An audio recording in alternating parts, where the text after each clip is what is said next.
It's True Crime Tuesday. I can only do politics for so long, Diego.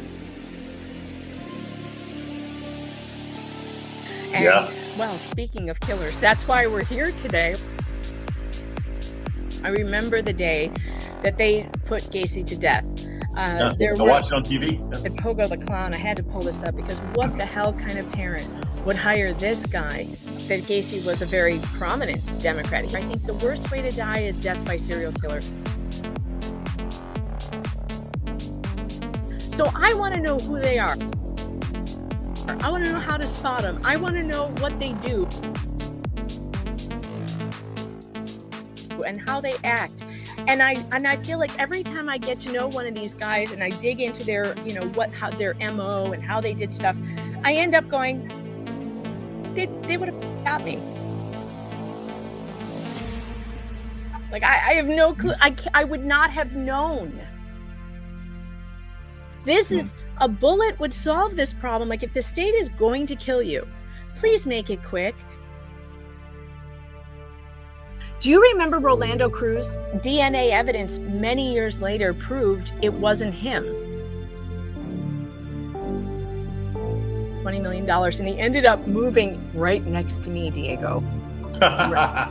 Right next to me. He's innocent. He didn't do it. On November 13th, sometime between 3 a.m. and 5 a.m., 4 University of Idaho students were brutally murdered by stabbing as they slept after a late night out on the town. This is what you should do before you run with anything like this. What we need to do, because our sourcing is not great, is just call and find out. Can you transfer me to the public information officer, please? Are you with the media? Yes. You know what? I'm never going to get rich at this game because I'm just not cold-hearted enough to run with wild theories just for the clicks.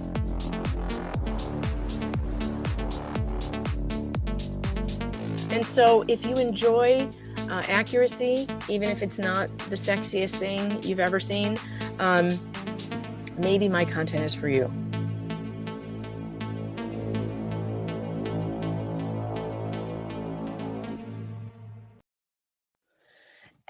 Good morning. How are you? Good afternoon. My voice sounds weird. Can you hear me okay? Is my microphone on? Is this thing working? I don't know. I can't tell. How is everyone? Beautiful people in the chat. I see that you're all very excited about Andrea. Andrea is my dream woman, but don't tell her, says nobody's all but mine. Nice. I'm so excited for this, says Flux. By the way, if you're waiting for Andrea to be here, she will be here at 12 noon. We have a few things to go over first before then, but she will be here. We are going to be talking about the new interview with Brian Kohberger's ex-attorney from Pennsylvania. There's some stuff going down. Sir Don't Trip says Andrea Burkhart is one of the best guests to have on. And this is exciting for me because I have not had her on before. So I'm excited. Daisy Girl says, hello, Megan and chat. Nice to see you guys. By the way, the stream got taken down yesterday. Leah, are you ready to... Leah Gio, by the way, producer extraordinaire, has been keeping me on my toes. Are you ready to join the program? I don't want to throw you in here if you're not ready, but are you here? I am ready indeed. I've been reading the chat in the background as everybody's been waiting. I'm pretty pumped for Andrea as well. And no, we won't tell anybody your secrets that you've got a secret crush on her. That's fine. We will never let that out into the universe. Yeah, I'll tell you what. Andrea Burkhart is one of my favorite attorneys to watch, whether she's commenting. I've been on a stream with her before, like when I was on one of Nick's streams with like a panel of people during the Depp trial, I think, and she was there. So we got to chat a little bit, but I've never had her on the program, and I really have wanted to for a long time. And so I'm really thrilled that she's going to be here today. She's one of my favorite people to listen to. And I don't get to watch a lot of YouTube, but when I do, I always like to check out what she's saying. So I think she's got a lot of good things to offer. So I'm excited about that. And she has been following the Idaho murder case as we have. But I have something that actually, Leah, I want to ask you first. Okay. Since we're still on our first talk to cups me. of coffee, Well, by the way. I am. Actually, I haven't got quite through the first one. So for everybody who doesn't know, it's 2 a.m. here in Australia. So it is quite early in the morning. very early in the I morning for haven't you. quite got the second coffee into me. See, my brain hasn't even switched on properly yet because I haven't got the first coffee into me yet, let alone Well, the second one. I'm just working on the second. So, I still am not quite there. I need like 2 or 3 before I'm quite there. But That's the anyway, same as me. Yeah, yeah, I need to get like morning half a pot caffeine in. hit. Yeah. Mm. I have So, Can I do a morning whinge? I was just gonna ask you about that. So what's your morning whinge? All right, because I'm 100% female. I'm not going to deny it. If anybody's got any issues with it, I'm not a feminist. I have emotions, feelings, and all that sort of stuff that come sometimes they just don't even make any sense to me. Whatever. It's the woman's brain. Are you Have suggesting my that you're an emotional female? Is that what you're No, saying? not really. But sometimes it comes out at Yes. inappropriate I times. don't like it when people use that term though, emotionalism, to be like an insult, because women need that side. I mean, as much as we need the male stoicism, we also need emotionalism on the other side, the softer side, and that's good. It's a good balance. You know, you got to I have actually both. had to learn how to cry properly because I had this thing in my head where, don't cry, you've got to be strong, all that sort of stuff. So it's actually taken me a little bit longer to let my feelings out a bit more as a woman and not feel like I'm doing something wrong in society and owning my own stuff. So now I just say, if I break down and have a tear now, I'm like, get over it. I just say it straight to the person I'm talking to. Hey, I'm a woman. I cry. Deal with it. I like crying. I personally like it. It releases a lot of tension. I think men like beat stuff up to release the tension, and women usually just have Yeah, a they good like to go use a cry. boxing bag or something like that, go for a real hard walk or a workout or something like that. But I think sometimes when they do let their emotions out, they've told me, like, I am cuddling my teal pillow. Rosie, I've got issues. So many.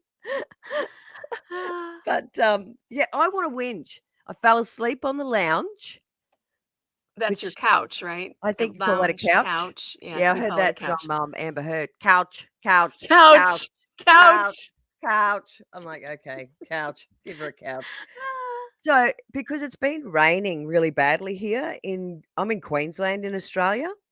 We have had some serious rain come down, so it's been very wet and there's a whole lot of flooding happening, and so it got really, really sort of chilly late yesterday afternoon, and I thought, I might just put the heating on and just take that chill out of the room a little bit. So I fell asleep with the central heating on. We work on Celsius. It was on 30 degrees Celsius. Can you imagine me waking up? I was cooking myself to death when I What is woke that in up. Fahrenheit? What is that in I I don't have to know. look it up. I What's have the to look it up. conversion? 'Cause we don't understand Celsius, so hold on. The audience is, like, But trying to work it out in their head right trying to now. work it out as well. Yeah. So, but what happens is when it's sitting on that, the room temperature is nearly twice the heat 86? That's 86 degrees. Why would you turn the heat up that high? because I was cold. I thought I'll just take the chill out of the room for 20 minutes and turn it off. But I was so shagged and clapped out. Clip it, do whatever you want with it. But anyway, I just fell asleep while I was doing it at 86. That is so high. That's almost 90 degrees. That is Yeah, so I had ridiculous. sweat just rolling. Like, I didn't think I had rolls, like actual rolls, but then I found them when they were sweaty. So I wanted to go. I was like, "Oh, damn, girlfriend, hit that cold shower. Invest in some 3B. Do Oh, something." And you wanna know what else roll. I wanna whinge about? Yes. Because this shit me off yesterday.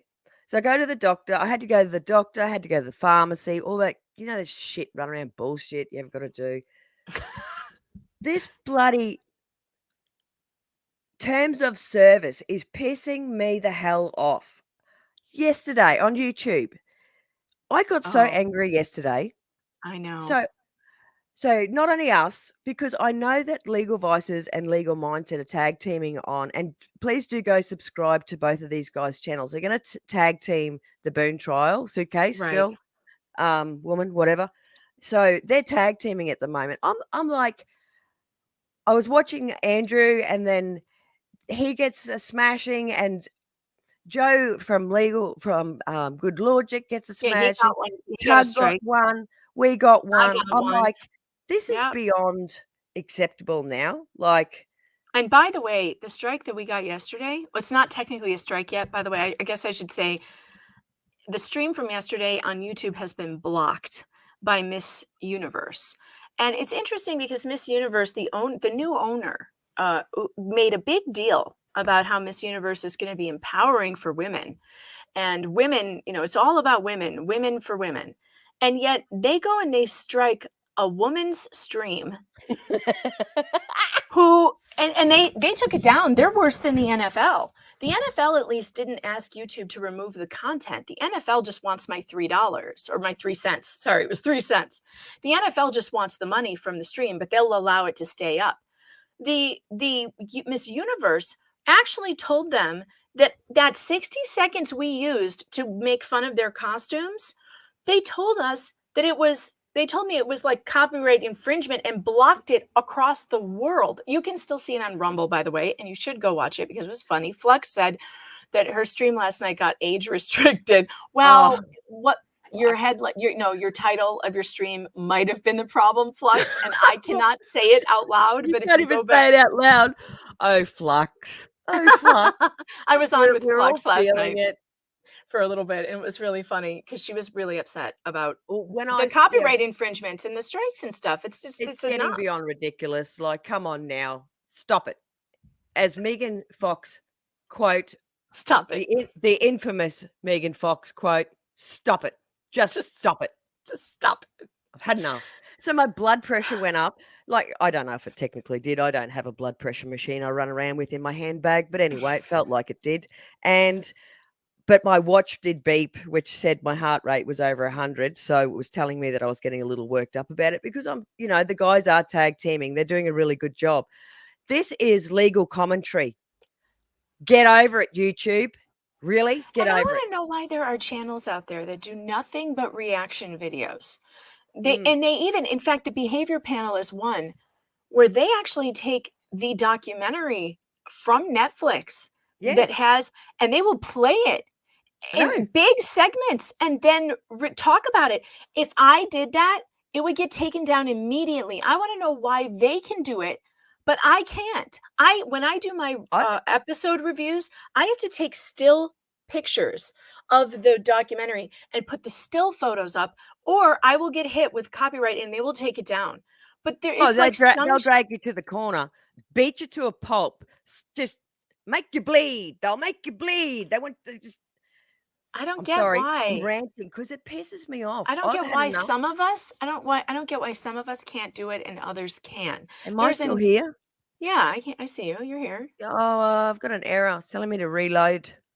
Really? I can still hear you. That's weird. Well, let's not touch anything. Well, I won't reload anything then. If you can still hear me and it's still running. You can always just back out and come back in. That might be the problem. Well, sometimes I do say back out. You're a little too close. Hang on.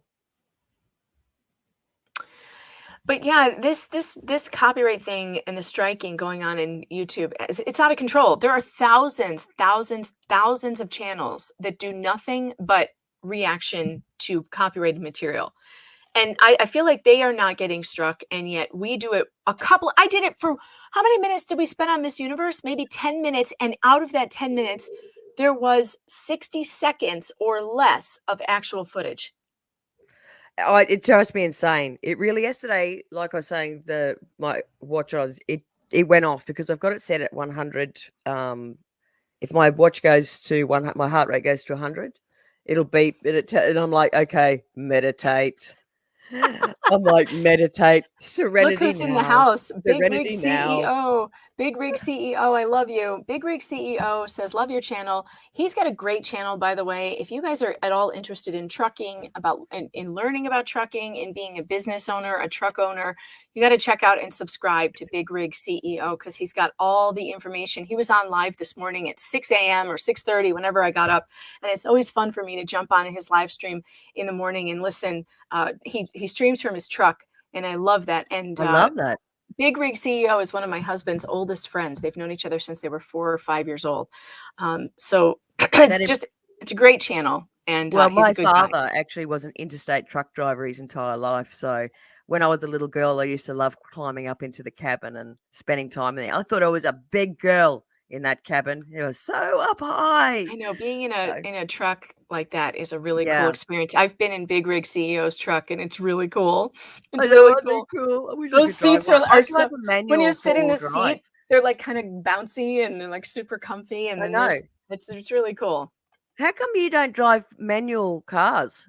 Because I drive a manual four-wheel drive. I have all my life. And Nobody like does that everybody here. Not doesn't do that anymore. there. Linux needs you to explain what the hell your avatar is. My avatar is me after I actually met Megan Fox. Things happened. I changed very quickly. She aged me really fast. And I'm trying I'm actually trying Harry recommendation of, some of his cream that he was putting on his todger to see if it works on my face to get rid of some of these wrinkles, because apparently it made his, things very, very soft. There's a lot of benefits to it. Oh my Elizabeth gosh. Arden. So hopefully once I've slapped some of that on my face and, because he's wasting it all down there, which is ridiculous, I'll start to look a little bit better. Today is just a crappy day for me because my back, how I was saying how my back's very bad after I had that household accident. Mhm. So I had the doctor's appointment yesterday was basically just to make sure everything's going okay because I'm back into training again. And yeah, it's a bit sore because my muscles are really playing up as well. So, but my boxing went really well. Ooh, fun. I punched the shit out of things, and that was great. Fantastic. That's always feels really good. I always recommend boxing for women. By the way, it's True Crime Tuesday. I think we better get on track because if we don't, Oh, we're not going yes. to have we're going to be late. First thing I want to just bring to your attention is the thing I want to whinge about for a minute. I've got some whining to do myself. Wonderful. And I was on Hulu last night. Yeah, Hulu? Yeah, Hulu. And they have this splashed across the front of the whatchamacallit, the front page. It's called Death in the Dorms. And it's all bloody and like I feel like this is exploitation. Now, not that these people do not deserve to have their stories told, because absolutely they do. However, is it me or are they taking advantage of the Idaho situation to now scare the shit out of parents who are sending their kids to college? Like we're going to highlight now all the kids who died in college, were murdered in college. It's a bit disturbing. What is this Ah, on? Hulu. Hulu. It sounds Do you like a not know Hulu? dance. You don't know No, Hulu? I Well, know what Hulu skirts are, it's another streaming service. Like someone in the chat said, Hulu is for when you can't find anything to watch on Netflix. which True. is for here Very in true. Australia is nothing. You can never There's find anything nothing on besides. Netflix because everything's always just blocked. Okay, So Fubar Temp has a great comment here. He says, I don't think kids should go to college anyway. I'm starting to feel that way. Because I mean, yeah, how do they think parents are going to feel, those of us like me, who are getting ready to send one of their children, one of their daughters to college, and this is what they're splashing across our, and I mean, just the way, like, this is just not what anybody needs right now. it's I pretty just, distasteful. it really is. And it's not, and this is not to say that the victims in here don't deserve to have their stories told. They do. It's just that the way they advertise this, to me, look at what it says. When parents send their children off to college, they are filled with pride and hope for the future of their children. And then, of course, it goes to whatever their horror is. Yeah. Yeah, Okay. Thanks exactly. for scaring the shit out of everyone. Like the Idaho case didn't already do that. I just had to point that out. I don't appreciate it. I don't like it. Okay. We have a Delphi murders update. Oh, is there an update? Yeah, I wrote about it last week on PJ Media. There was a compromise in the hearing. So here he is coming to the hearing. They were having a hearing about why is this being like this? Should he get a change of venue? And the change of venue was asked for because they said he couldn't possibly get a fair trial Mhm. in Delphi, which of course is true. So here he comes out of the van and you can already hear people. Why did you do it? Shame on you. Shame on you, Richard. You're going to prison for the rest of your life. Shame on on you, Richard Allen. This is a very bizarre story of a 6-year-old murder case. If you're not aware of the Delphi murders, where 2 children were murdered by someone who went undetected for 6 years. In a very small community. In a very small community. So they finally made an arrest back in October. He had the hearing about the change of venue. I wrote on it on PJ Media. You guys should go clickety-click on this. I will go and put the link in the chat. The compromise is, and this is a good compromise, this is one of those things where judges are really needed, right? You've got one side saying one thing and the other side saying the other, and you need somebody to come in and say, no, this is how it's going to be. Now, I think it's true that Richard Allen, in such a small town, and Delphi got all this national attention. I think it's true that he wouldn't be able to get a fair trial, a fair jury in the county Carroll County, which is very small. The judge agreed, and the judge said, but it's too expensive to move this whole trial. The witnesses would be completely inconvenienced. And so what we're going to do is have the trial in Carroll County where Delphi is, and we're going to bring a jury in from somewhere else. And they have like 30 or 60 days, the attorneys, to decide which county they want to bring in jurors from. And I just thought that was a really good outcome. I think that's a very reasonable compromise. Yeah, me too. I think so. There's no way you can have a jury from, that area. I don't think so. I don't think. No way. And those of you looking for Andrea, she's going to be here at 12 noon. We're going to talk about the new developments with the attorney who is now speaking out, I guess, sort of on behalf of Brian Kohberger. We're not sure yet. I haven't watched it yet. We're going to watch it with Andrea and hear what she has to say about it. Yeah, hang around for that, because I'm interested to hear what Andrea's opinion is on that as well. Yeah, me too. Oh my gosh, Big Rig, I am jealous. I know you're in the Chicago area and you're going to get gyros for lunch. So jealous. They don't have anything like that here. Not the good kind anyway. There's so many great Greek places in the Chicago area that he's making me jealous. Now my stomach is growly. Thanks a heap. You're like it's lunchtime for you, isn't it, nearly? No. Well, close. Yeah, close. But I hardly ever eat until after the show. I usually eat at like 2:30, 3 o'clock. Okay, so going back over to our little board here. So that was the little update on that I wanted to give you guys. I know a bunch of you are following that. All right, our first topic here. Oh, what is Nancy Grace doing? Has anyone seen? Have you all seen this? She's got She's got a table set up in front of the murder house in Idaho, in Moscow. Now, and then next door, they've hung a sign. This is F.U. Nancy Grace. What are your thoughts on this, Leah? I'm wondering why the desk, what's with the desk? I don't know. The backdrop's a little bit unappealing for me, personally. I don't know whether. I think it's the desk, personally. She does a podcast. Why is she... that's the weird part. So I go looking for what's with the requirement for an entire studio to be... I know. I go looking for the TV footage of this, right? I go looking for Nancy Grace's report that she did from this little folding table outside the house in Idaho. There isn't one. She didn't do one. So she set up a table and a tent. And filmed here, but never released any of the footage. Now, maybe she didn't release the footage because people were really criticizing her for this. And I should just point out that as a reporter, I don't find anything wrong with standing in front of a crime scene and giving your report.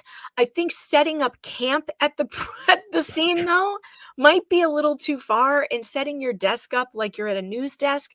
I've never seen this before. It's just something I've never seen, and I think it was too far. But here's the thing. I go looking for it, right? What do I find?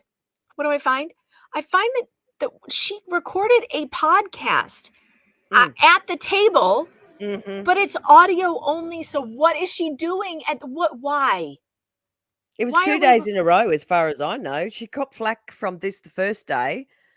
I mean, seriously, they came down hard. And then continued to do it again the next day.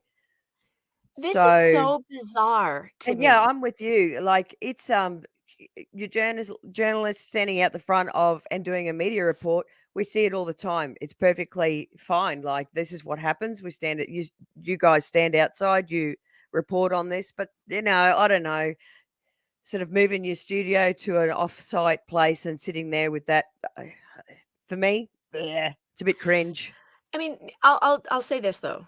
Nancy has not done anything during this case so far that I thought was out of line. I mean, sometimes she goes way over the top with her, pronouncements about guilt and stuff. Now, in this podcast, she does go on and on about, making broad statements about Brian Koberger at times. But I listened to almost the entire podcast, and I did find that it was pretty interesting. There's some interesting information in here that I think you guys would want to hear. So we're going to listen to it. I just can't figure out why she needed to record it in front of the house. I don't get it. It's not, if she did it on television, I get it, because maybe she wanted to walk around the property and show people what she was looking at. But because this is all audio, she's describing things that you can't see. It would have been better if she had done it on camera. Absolutely. Yes. It's such a weird thing to me, and just without the table, that's all. If she had just done this without that stupid table, we wouldn't be talking about this right now. But okay, so let's listen to a little bit of this, because some of it's really interesting. We specifically wanted to come here at night to see what the killer saw. And I've just got to tell you, I'm completely blown away. It's so different than anything you see in the photos or the aerial shots we're seeing on TV. Wouldn't it have been helpful right then to have some footage? I don't know. Like, this Even is a television program. A drone. Like something. This is a television program, and look at all these poor people just sitting there trying to imagine what she's talking about. Just like, but you had cameras there. You had all this film crew. Where's the footage, Nancy? It would have been interesting to have her take her own footage of what she was seeing, because Nancy Grace, I think, is very well known for actually going to a crime scene. Yes. And looking around and seeing everything before she goes to trial. So I don't think it's uncommon for her to go and have a look. But I think, if you're going to explain it in a podcast, why you don't need a desk. Go check it all out and then, shoot back off home to the studio, wherever you're broadcasting from, and explain what you saw.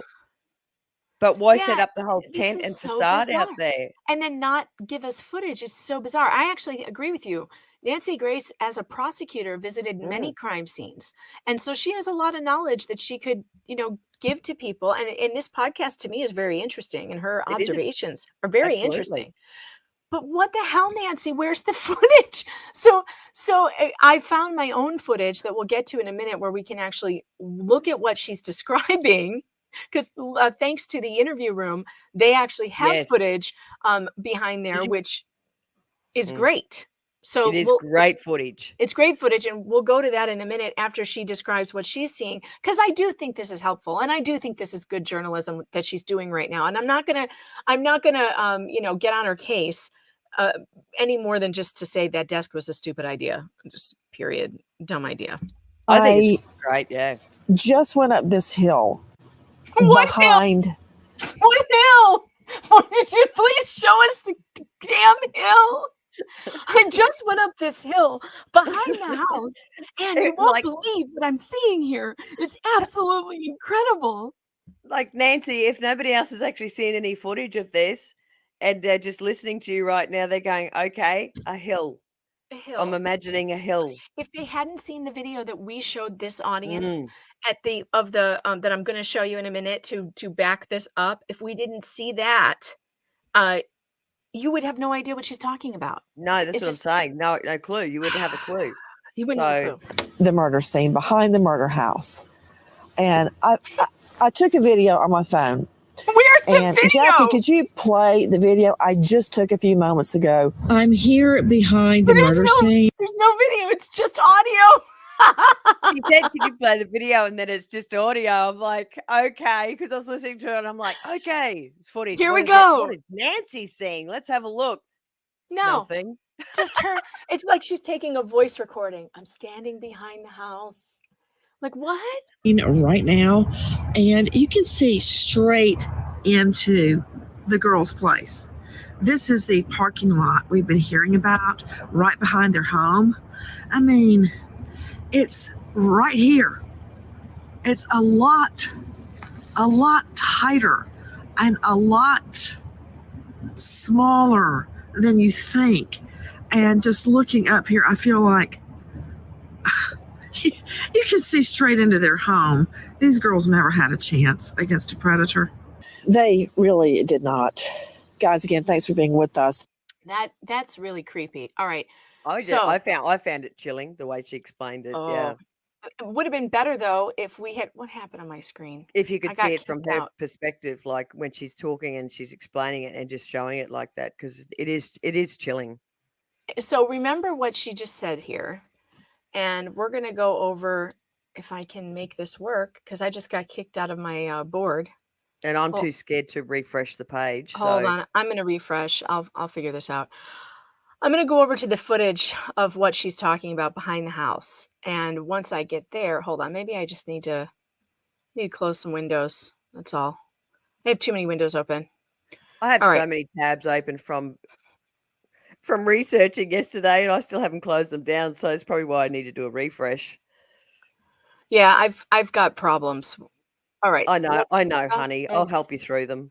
I've got problems. I know you've got problems. All right, here we go. I'm going to share this. Now, here's the video that comes from the interview room, and God bless them because they got some fantastic footage. I don't think we need to hear it. We'll just watch it because I know where they're at. So we'll talk about this. This is behind the house where she's talking. There's a parking lot up behind the house that goes to the the apartment buildings that are behind the house. And if you're up there, you're like on this perch, basically looking directly. If you're in the woods, you can see into the house. It's very dark up there. It's very wooded. It's very secluded. The camera's going to start moving in a second here, and it'll show you a pan of where the house is. All right, come on, start moving. There we go. So there's this parking lot. There's a wooded area. Like it's very, like she said, it's very close. See, that's the house. That's the house. That's the house. So it's down this little embankment, and that embankment is on the high ground, right?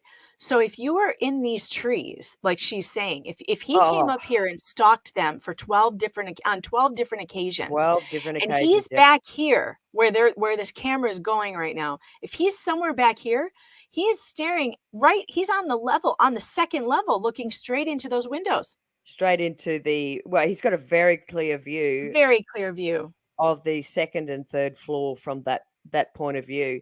And that particular car park too, it's you only come in one way. And the tenants in that area were saying that if you were to take your vehicle up there with that snow, they tend to reverse in because they can't back out because of the snow. Right. So it would have been interesting because that particular night, we know that it was a very heavy night of snow. And there was video footage of Brian Enton even trying to drive his SUV up there and couldn't get it up. He got stuck. Yeah, I think Nancy mentions a little later that her producer was trying to she said you should have seen him trying to get around here on the ice. It's really difficult. So look at this. So if the lights were on, look at this vantage point. If the lights are on, like you're seeing right into that house, I mean, and no one is seeing you, you'd be completely blinded from the inside. And if they didn't have their drapes drawn or their blinds drawn, I mean, it's just, and you've got all this cover in here. This is so creepy to me. I just think, you know what? You know what I think? I think if you live in a place like this, or if kids do at college, there should be those predator lights. I have predator lights in my yard that pop on whenever there's a movement near the chicken coop, and they're great. They're solar powered, but they detect movement and they pop on really bright. That would be something to really consider if you have a lot of this kind of brush around a house, especially if your kids are at college living in a place like this.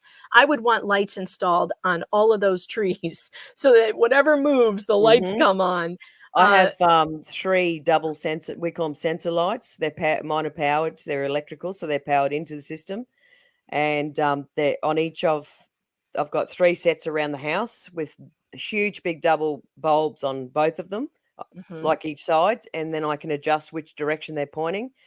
Any movement, and it actually doesn't pick up an animal. It will pick up only, a human walking in the area, and it immediately just brights up the whole place. It's like you've just gone into someone's rung the siren at the prison bells because there's an escape going on. Like whoop whoop whoop whoop.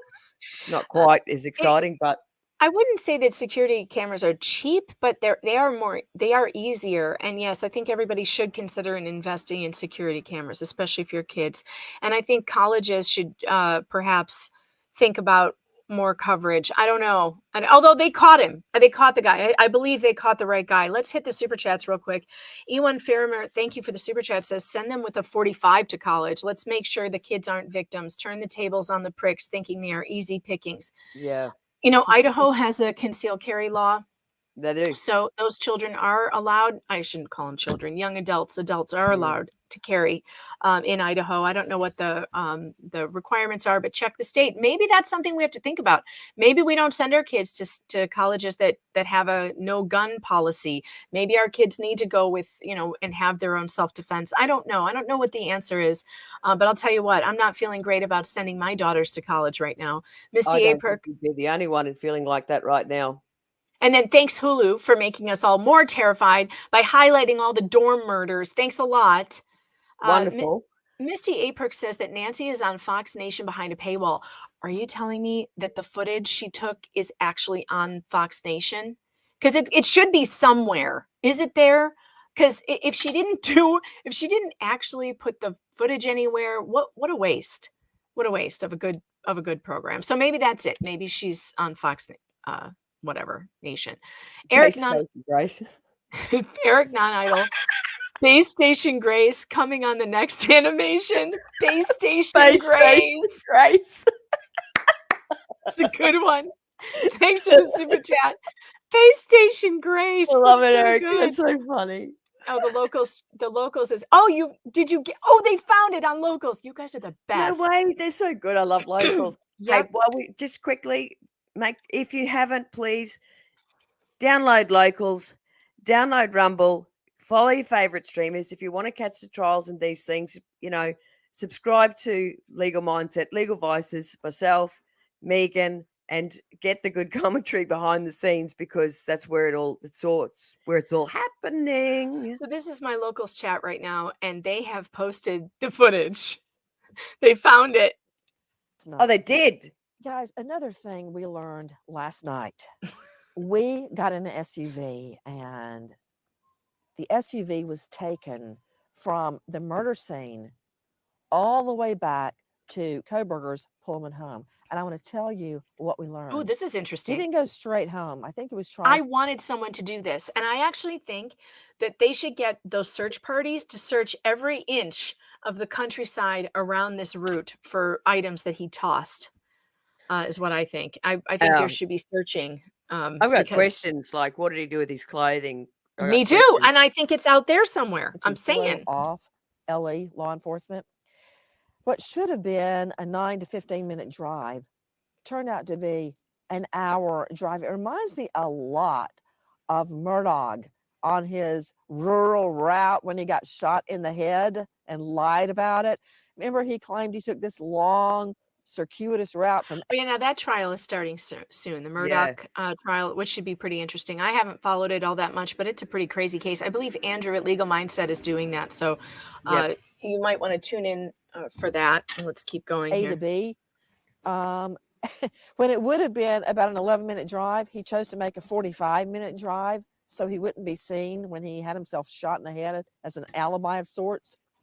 But long story short, this route taken in the middle of the night, that's when we took the route in the pitch dark.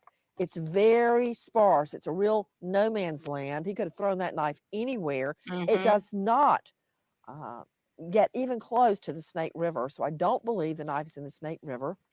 But there were some homes, but no traffic. We passed about 2 or 3 cars the whole hour. There are very few Pitch homes. dark, I looked at no the street GPS. lights, which is common in the country.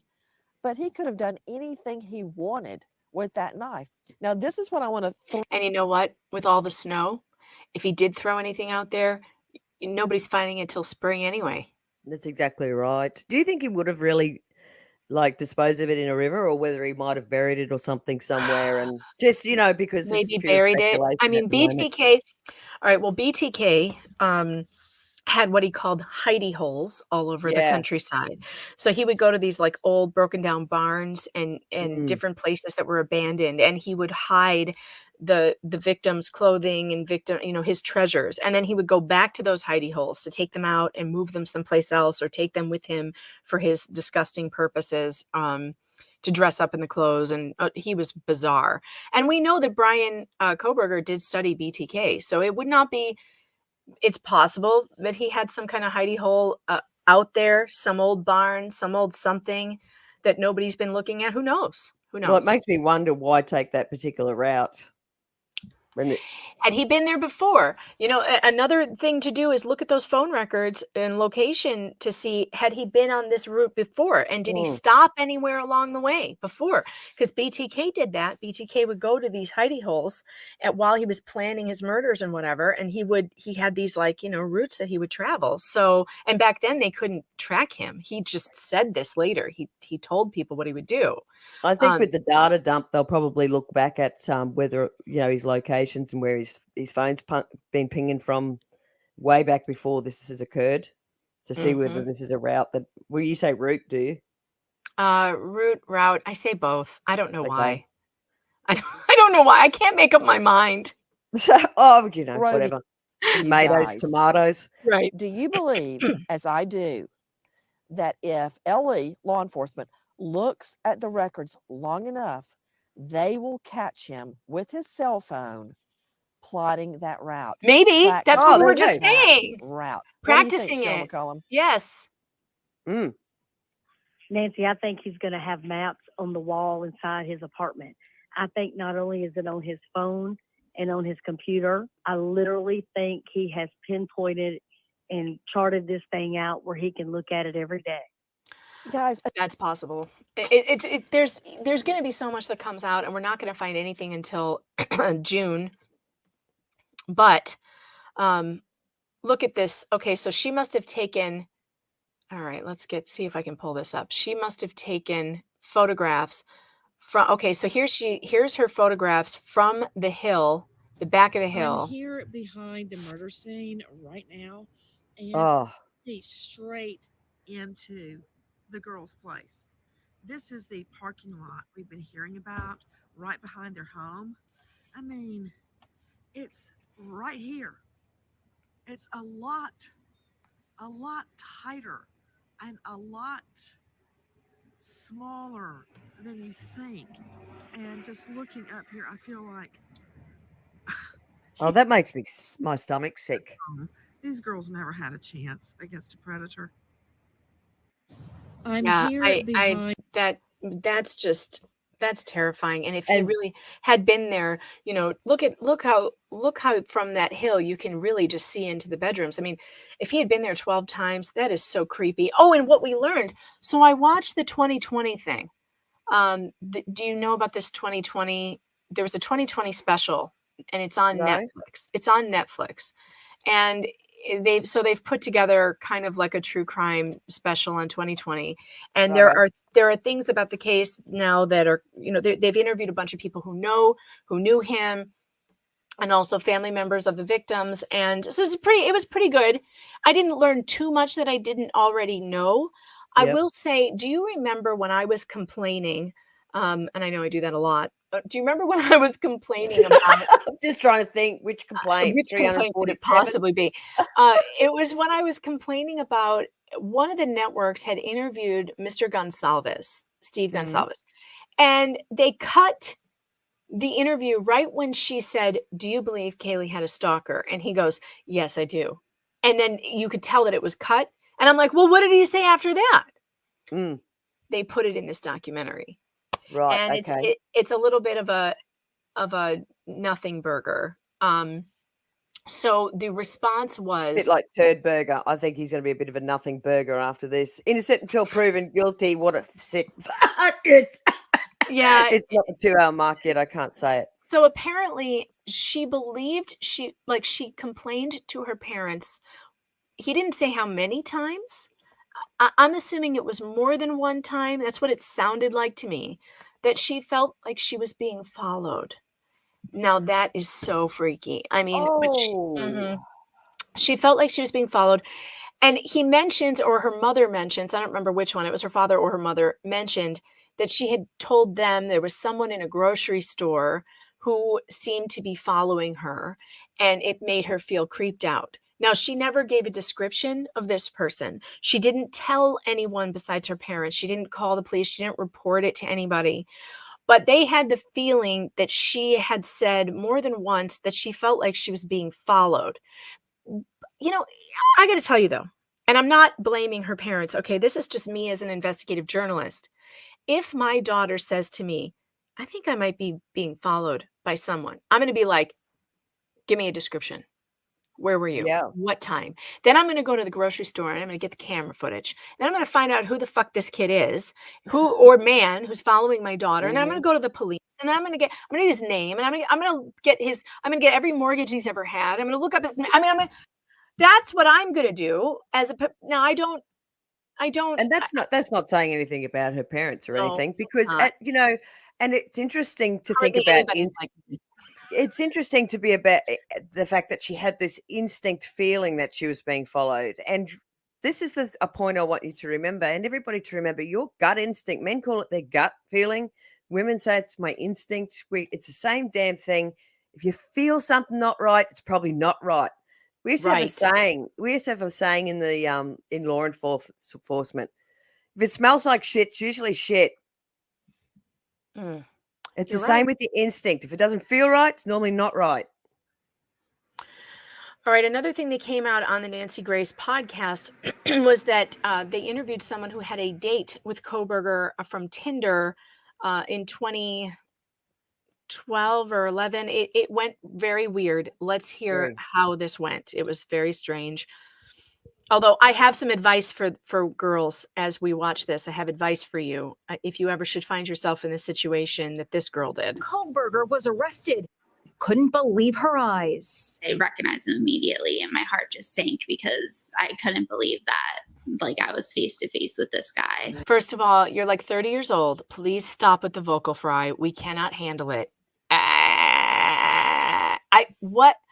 Ladies, why do you do this? It's hurting your vocal cords. But all right, let's move on. Nurse Haley Willette says they met on Tinder in 2015. Again, don't meet people on Tinder. Just saying. It's a narcissist playground. Psych majors at Pennsylvania colleges. He took her to a movie. She looks very different. Then insisted on escorting her to her dorm room. Okay, so that could be taken one of two ways. Insisted on escorting her to her dorm room could be a very nice thing to do. Does he have a type by any chance? She's a very pretty young blonde lady. Pretty, sort of blonde. I don't know. They all kind of look the same to me. It's hard to tell.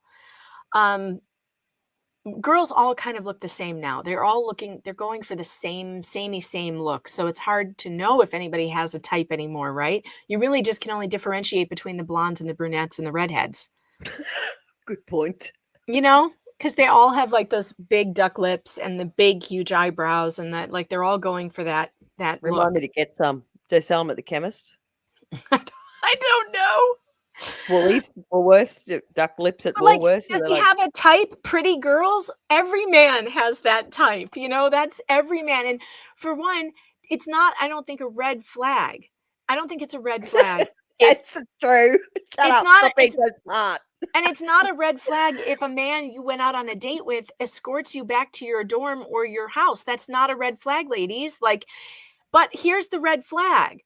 If you don't feel comfortable letting someone in your home, and you shouldn't, if you just went on a first date with them and you just met them on Tinder, do not let them in your home.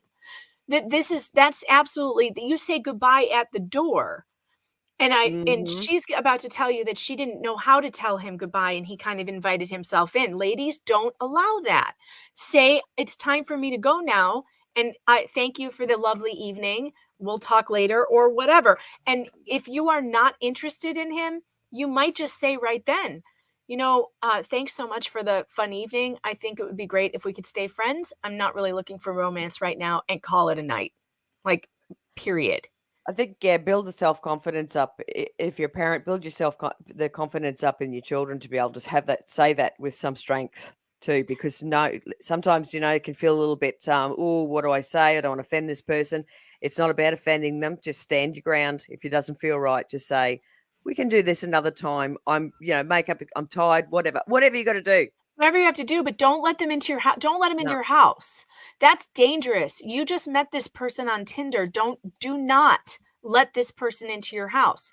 And if you have to say, by the way, she was in a dorm. So all you needed to say was, our dorm rules don't allow me to have visitors after this point. Perfect. So thanks for the evening out, and we'll talk again later. And say goodbye, period.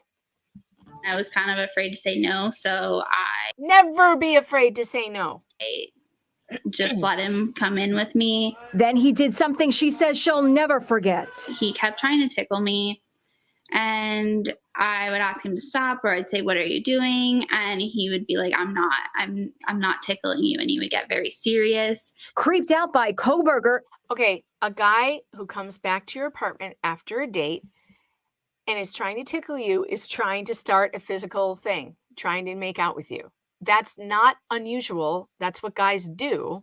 You gotta say no before you let them in your house. Like that. I'm not saying once you let them in the house, then they can do whatever they want. But I mean, you have to draw those lines. And like the tickling thing is not that weird. What's weird comes later. She came up with a clever ruse. I proceeded to pretend to throw up in the bathroom, hoping that, gross him out and he would leave. Did it work? Yeah. He had messaged me on Tinder and said that he was leaving and that he had a good time and that he would message me later. And then about an hour later, he messaged me and he said that I had good birthing hips. And I just never messaged him back after. Okay, what?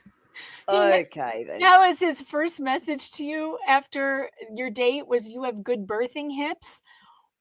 Whoa. We've got some serious social issues going on with this dude, and because that's the weird definitely. part. Yeah, and if you're at that point as a female, you've got to pretend to be in the bathroom throwing up to make someone leave. Yeah, that's bad.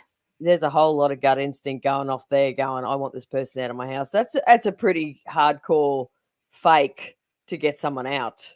Oh, I'm in the bathroom. I feel very sorry that women feel that they have to do that instead of just say, okay, it's time for you to go now. I gotta run. I gotta go to bed. I've got an early class. I've got whatever. It's time for you to go. He must have made her feel quite creeped out. Fractal machine. What's wrong with that compliment? All right, listen. When we come back from this break, it's time for us to do squats. Nick says, don't be a fat ass. Get up off your chair and do your squats. When we come back from this break, Andrea Burkhart will be here with us, and we're going to get into what she thinks about the new updates in Idaho case, and we're going to watch the videos of Brian Koberger's attorney in Pennsylvania, who's just, singing his song to the media. It's kind of bizarre, but we're going to do it. So, Leah, are you ready? I am ready. Let's do this thing. Let's do this thing. All right, it's time. Take a deep breath. Do your squats. You impose fatness on you. You did it by going, oh, I want the butter on the popcorn. Oh, I want the butter on the ice cream. Oh, I want the butter on the sandwich. Oh, I want the butter on the salad. Stop eating butter. Can you just get up, walk 1 mile? Do squats! Walk farther. And if you can't walk, crawl, roll, get dragged by a goddamn forklift. Whatever is wrong with you, just move. Ever. Get off the chair, get off the couch, No one is coming to service you while you sink into that furniture, while you become one with the pleather your poor ass got on that Walmart couch. Can you try not floating into sadness?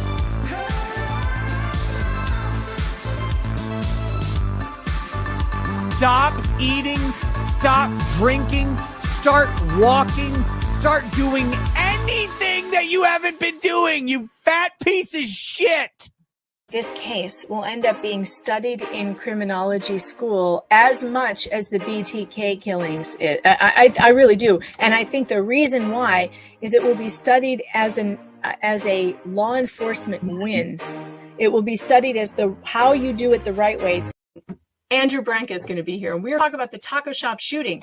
Was it self-defense or was it murder? Well, that case against Marilyn Manson, all those cases against him, sexual assault cases, all that, it's all crumbling. There is a new true crime story that just happened. Joe, I don't know if you know about this. There was a missing woman in Boston. Her name is Ana Walshe. Got Idaho updates. I've got a ton of great stuff for you on Idaho. And once I have you there, you'll subscribe. It's my favorite video. Thursday afternoon. Someone's happy. As far as people concerned, we were living at a palace, and we were in a cottage. We were living on palace grounds. Yeah. Oh no, they were on Kensington palace grounds. Oh, are you kidding me? Of course it does. Is she kidding? Oh, the cottage on palace grounds wasn't good enough for you. It says palace in the name. But Nottingham Cottage was so small. The whole thing's on the slope. Oh, diddums. Oh, diddums. Oh, goodness gracious. Love, did you feel outcast because you're on the main grounds, dear? How much taxes did our country have to park out for you to sit into your lovely cottage on the main grounds? I hate you. I don't like you at all. Won't you fuck off? She's basically talking about it like someone's converted an old garage out the back into a spare granny flat and used all shit from, the second-hand store and off the side of the road on dumpster day. Yeah, it's like lean, really low ceilings. I don't know who was there before. They must have been very short. Oh, God. He's so attractive. He hit his head constantly in that place because he's so tall. Me with a hoe and H varnishing. You are a hoe.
Welcome to the show, Andrea Burkhart. I'm so happy to have you here.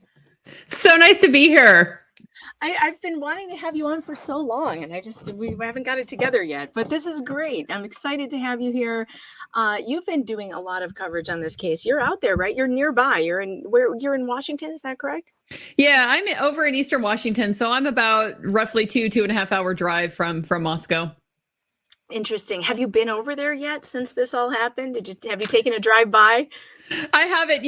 I really wanted to be there for the first appearance, and I could tell by the timing of how things were unfolding that it was going to end up happening literally the one day. Appellate attorneys almost never have to go to court, okay? But the one day I did have to be in court was the day of this first appearance. So I wasn't able to go over for that, but I am hoping to be able to go over there for the preliminary hearing. In June, the one in June. Yes. Yeah. Yes. Well, I was actually looking at hotels just to see, did they book up already? And already they're twice the price of every other week in June. They're already going up. So if you're going to stay in town, you should probably get a room now.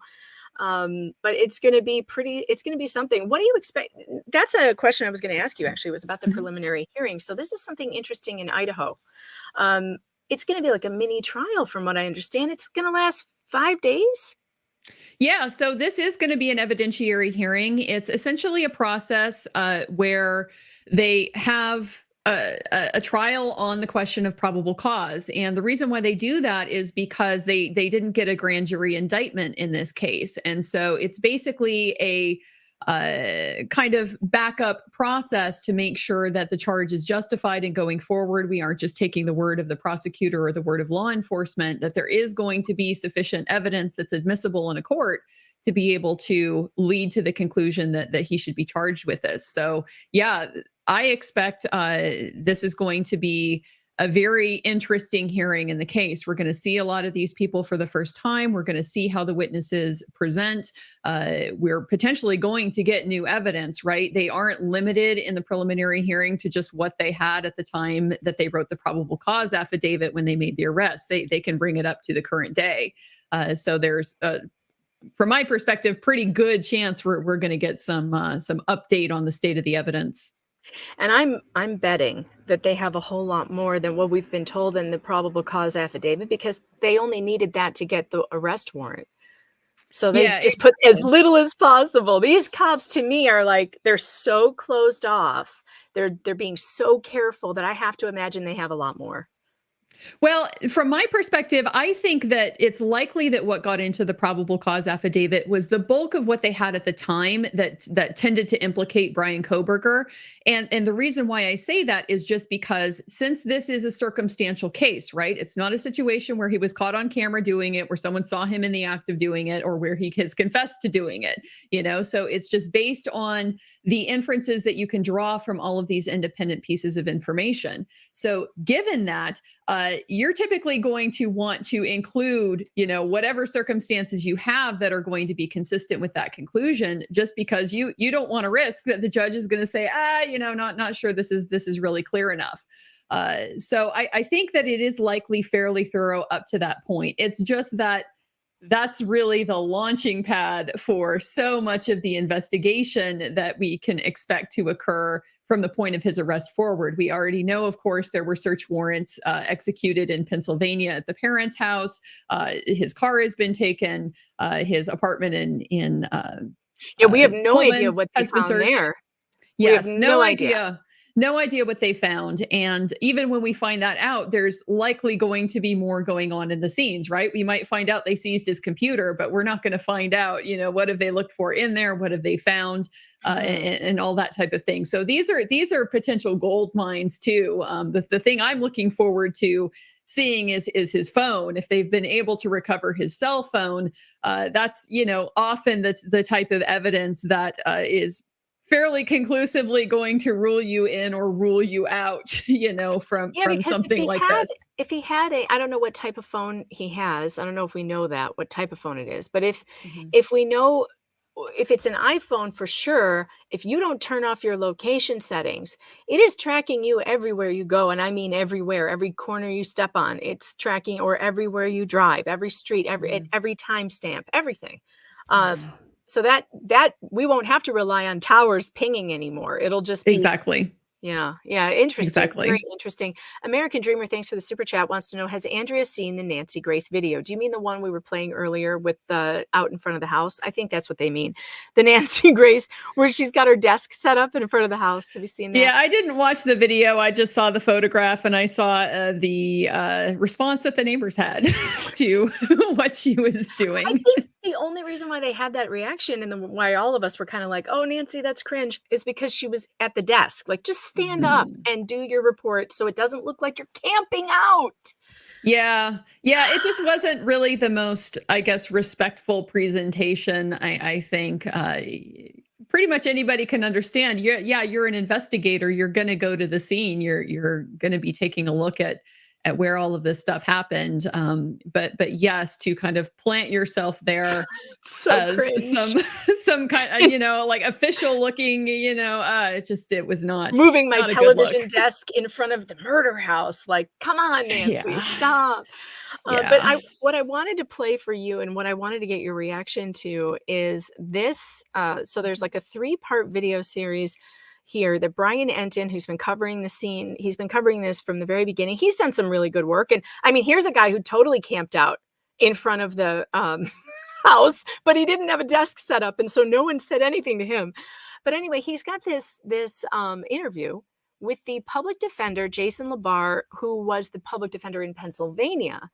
And I haven't heard this yet, so I thought I would play this for you and tell me if you want to stop at any point, because it's like 6 minutes here to make any comment. Just tell me to stop, and I'll stop it. Let's see. Let's make it big. Some biggin.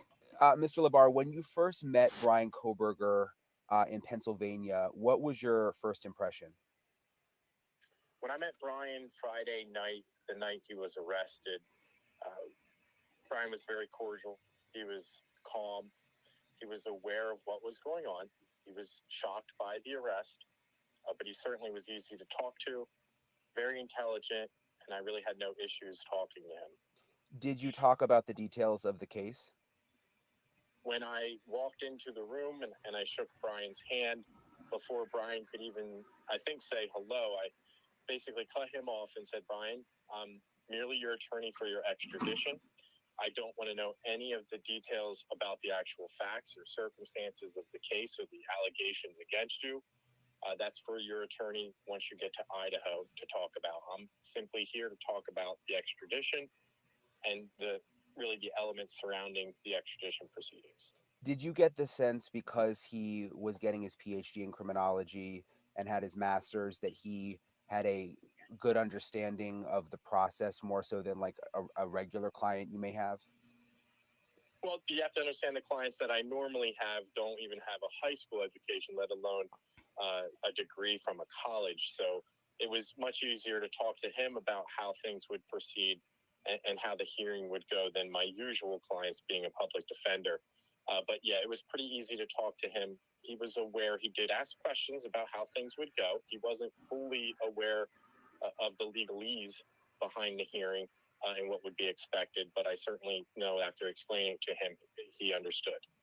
Why did you decide to release the information about the Indiana police stops? Because I think we got it from you first that those stops had happened.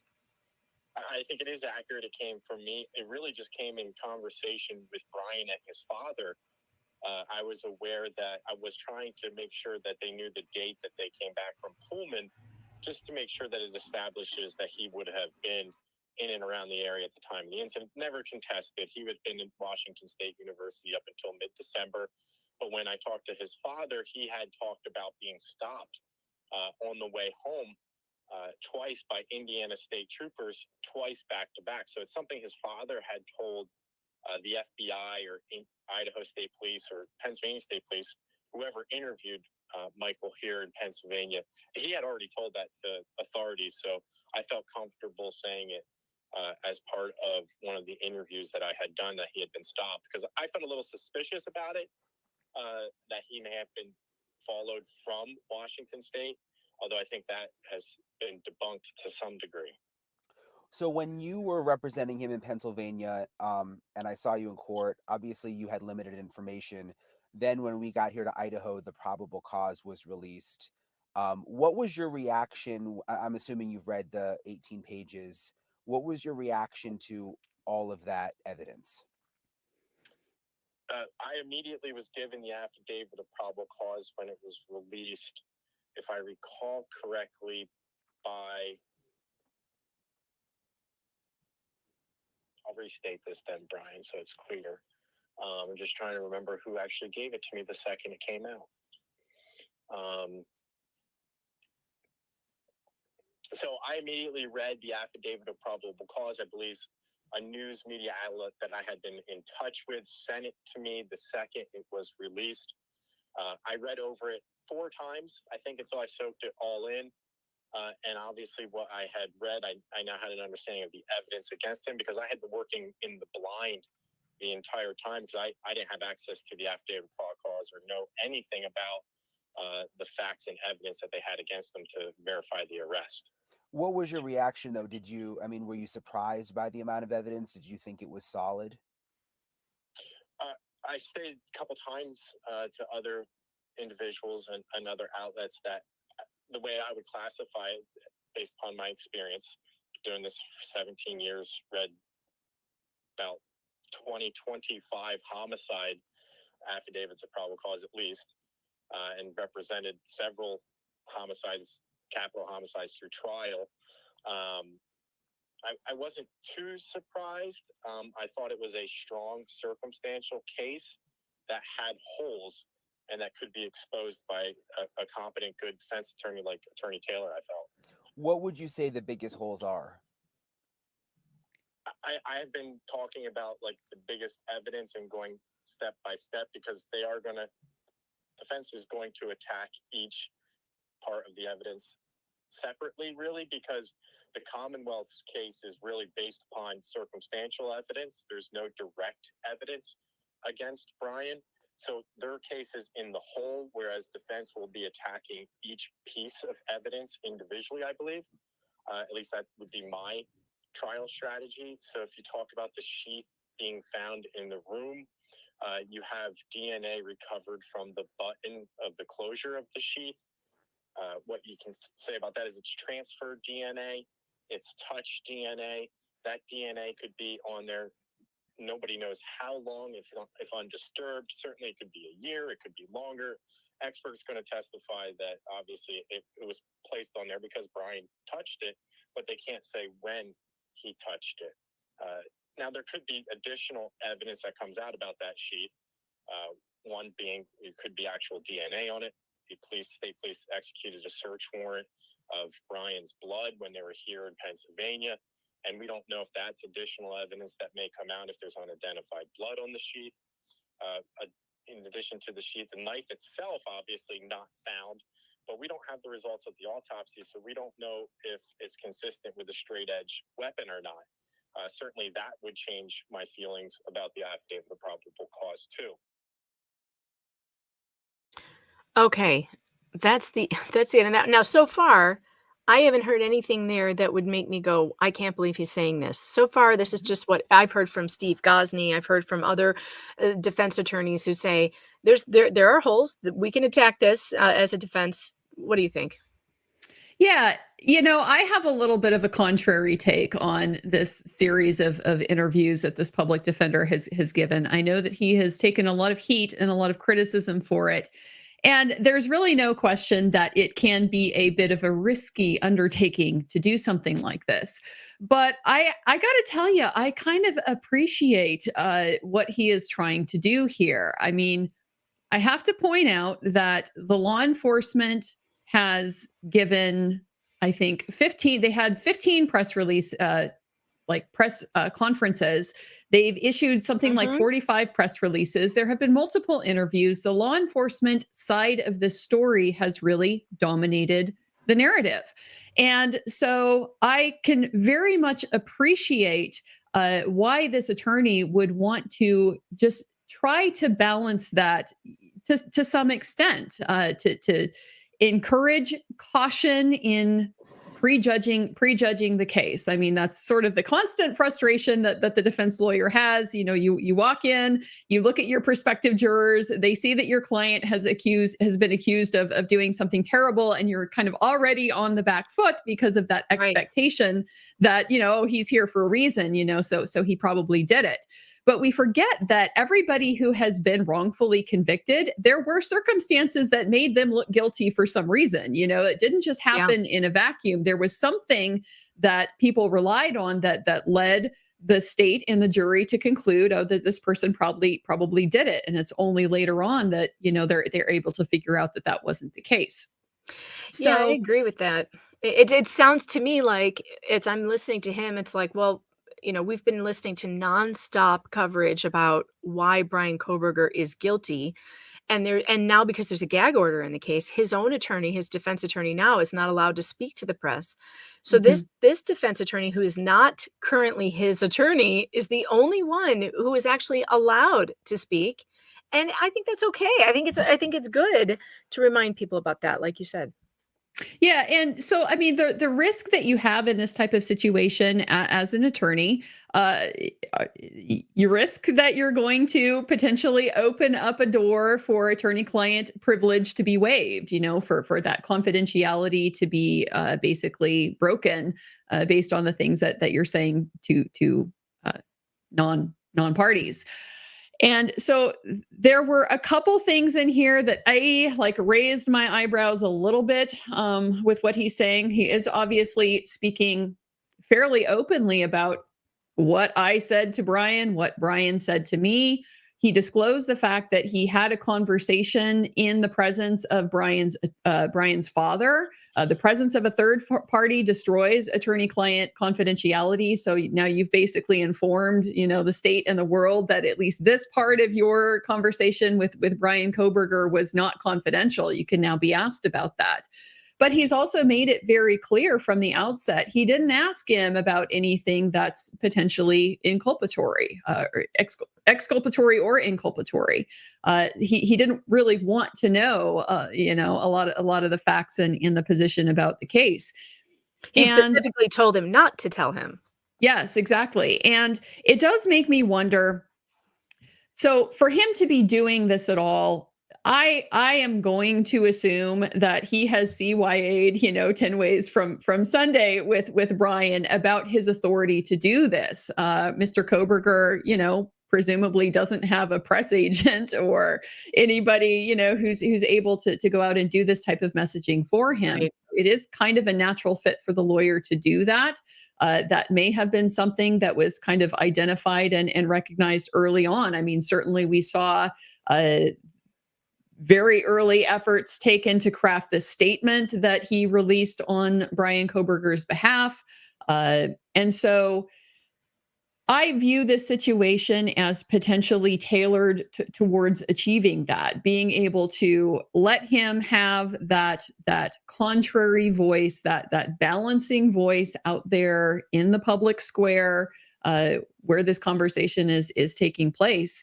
And so then, given the limitations of the extradition process, the fact that there, frankly, is rarely anything, that's really worth contesting there anyway, certainly not the merits of the underlying charge. That's not going to come up in an extradition hearing. So it allowed them to potentially kind of structure their relationship and those conversations that they had in a way that would make them safe for the attorney to be doing this type of work for Mr. Kohberger. Tarkina, thanks for the super chat, says, I find it weird that an attorney is giving interviews. Well, I don't, because I guess I've been I remember the OJ trial, there was a lot of media coverage of that case, and the attorneys were not gagged as far as I know. I remember Johnny Cochran was out there almost every day with his, telling the media his side of the story and telling OJ's side and fighting real hard for the public opinion to turn his way. It's not illegal. It's not, like Andrea brought up the potential problems, which is waiving of privilege, of course. But if he never told him anything, then, and all he knows is from the documents that we all saw, I don't see why he can't. I don't see why he can't. So let's see. We've got Ash here too. If you have two attorneys for separate but related cases, say criminal and civil for the same thing, do you waive privilege if you talk about one or the other in front of both?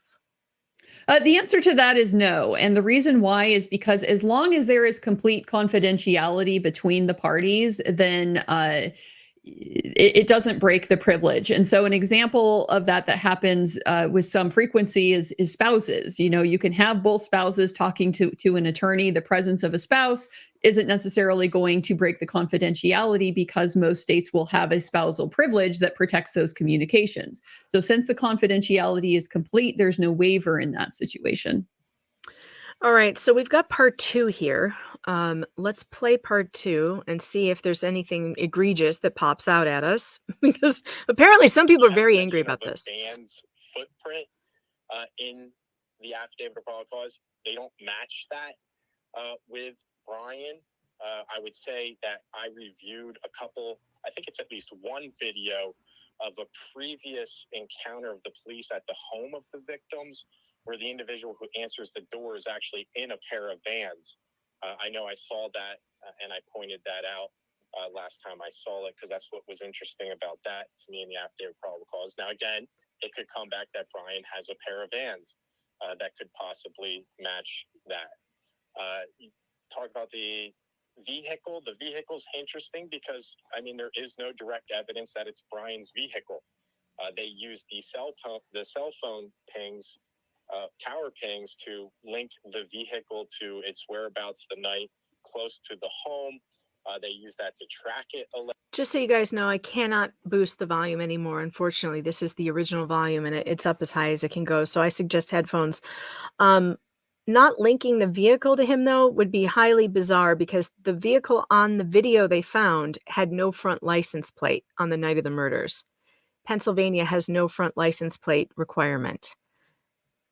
That is one of the circumstances. I'll point out, just to tell on myself here, we have a front license plate requirement in Washington, but I don't have a front license plate on my car.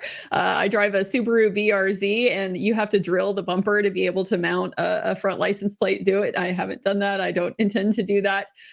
So not impossible that there are other, Hyundai Elantras out there with no front license plate for any variety of reasons. That's going to be a tough sell, though, I think. I think it's going to be a super tough sell. Here's where I think there is the potential to work with that a little bit more. And that is, quite frankly, identifying the Hyundai Elantra as the vehicle associated with the killing at all. The only reason we have that is because we have this approximate time frame of these murders that we got from the statement of the roommate, who was, describing what she was hearing, what happened, and so forth. So that's what caused police to kind of focus in on that time frame and then identify, oh, here's this vehicle leaving at a high rate of speed approximately right now. So it really hangs on that time frame. And if there's anything that, can not substantiate that or can undermine that, if the autopsy, for example, may not give them that degree of precision with a time of death, that's a potential link in identifying this car as being the perpetrator's car that's potentially subject to attack. I would be very surprised also if Brian Kohberger did this and that's his car. I would be very surprised if they find no traces of blood in the car. Yes. Very surprised. Yes. I'm expecting that to come out. Yeah. And the shoe print, though, I will say from the beginning, I was like, that doesn't mean anything. Forget that. Just throw that out. Because the shoe print that's a popular shoe. The defense can attack that a million different ways. I just don't think that it wasn't a bloody print. It was some other natural material. So it could have been mud. It could have been anybody's shoe. So to me, that was not that great. So I agree with him as a defense attorney. And by the way, those of you in the chat who are like, he didn't get any evidence until now, this is not his defense attorney for the trial. This is his defense attorney for the extradition in Pennsylvania. This is the Pennsylvanian attorney, totally different attorney than the one he's been assigned for the case in Idaho. So this man only represented Brian for that extradition hearing, which is why he said to him, don't tell me anything about this case. We're here to do extradition only. I don't want to know. Let's focus on the task at hand, which was a smart thing to do, because you're right. It gave this man the opportunity now, if the family wants to engage him as a spokesperson, as a, someone, to help them from a defense point of view with the public. It was very smart, I think. Yeah. And, the kind of example that I would give, because I understand, I appreciate, I am a lawyer, and lawyers tend to be fairly conservative about making public statements about their cases. It's just kind of ingrained in you that this is not the seemly thing to do. You try your case in the courtroom, not in the press. But when the press has its teeth in it, when the press has its teeth in it, what choice do you have? And so the None. counter example that I use is the Adam Waldman and the role that he played in the Johnny Depp and Amber Heard case. He took a lot of heat for that, but he played such a critical role in really turning the tide of public opinion and in being able to show that, in fact, there is a very different side of this case that's going to come out once this matter gets to trial. So in many ways, Adam Waldman was kind of the unsung hero in that case. He was a wartime consigliere. You know, he's the guy that's willing to put aside that concern about, well, you know, it's not going to look professional or whatever. He did what was in the best interest of his client. So, you know, I have a certain amount of respect for that, and I think that this public defender has some of that spirit as well. I agree. So far, I'm not upset by this at all. And if it were my child or if it were me who was accused of something, I would certainly want somebody speaking on my behalf with this kind of national attention on it. Because we know for a fact the true crime community in particular went off on a total rail, accusing all kinds of people in this case. And when you have this type of attention on it, you need somebody to pull those reins back and behave. Hold on, wait a minute. And I've been singing this tune from the beginning. I've been telling you guys, this man is innocent until we see the evidence and the state proves that he is guilty. And that's going to be a long time from now. And we need to be careful and circumspect about it because you don't want to ruin someone's life who is innocent of something. And there are holes in this case. There are, so far from what we've seen, there are ways to attack this as a defense attorney, and it's going to happen. So prepare yourself. And it's good to hear from defense attorneys to tell you what are the things you should be looking for. I think it's good. Allegedly, what else? But there's really no evidence that it's still Brian's vehicle. You have the license plate on the back, not on the front. I understand that, but I'm sure it's still not the only white Hyundai Elantra 2011 to 2016 that would match that description in the area. And you have no one that places Brian behind the wheel of the vehicle. So again, another hold in regards to that because you can't verify that he's the one driving the vehicle. But they don't have to put all of that in the probable cause, though, right? I mean, could they know that and just? No, absolutely not. This is just holes that I got from the affidavit of probable cause that the prosecution could clearly clear up, right? And really, you anticipate it as defense counsel that they're going to have additional evidence to clear this up.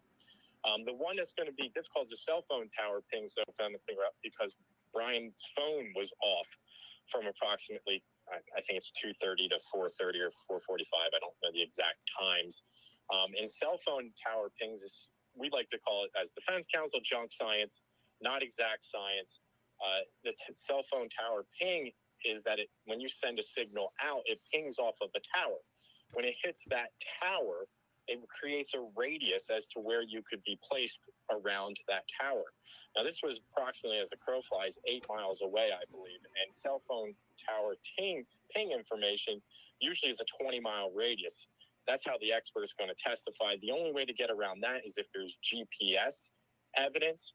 Now, so when he turned his phone on, or right before he turned it off, you're going to have GPS evidence up until the point, likely, of that in a cell phone dump.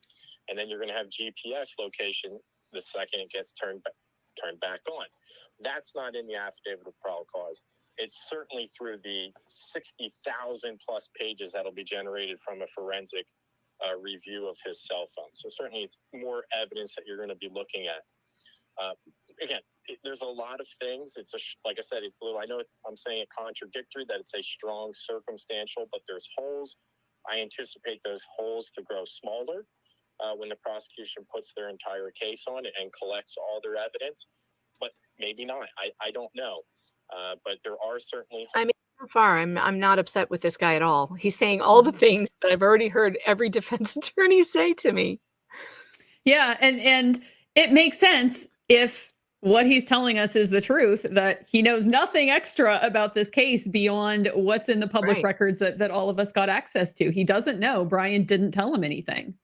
That's what it sounds like to me. It sounds like he doesn't have, or, I mean, I can't imagine, Andrea, that if he did, that he would destroy privilege. I can't. I think this guy, he said he's been a public defender for 17 years. That's not a short period of time.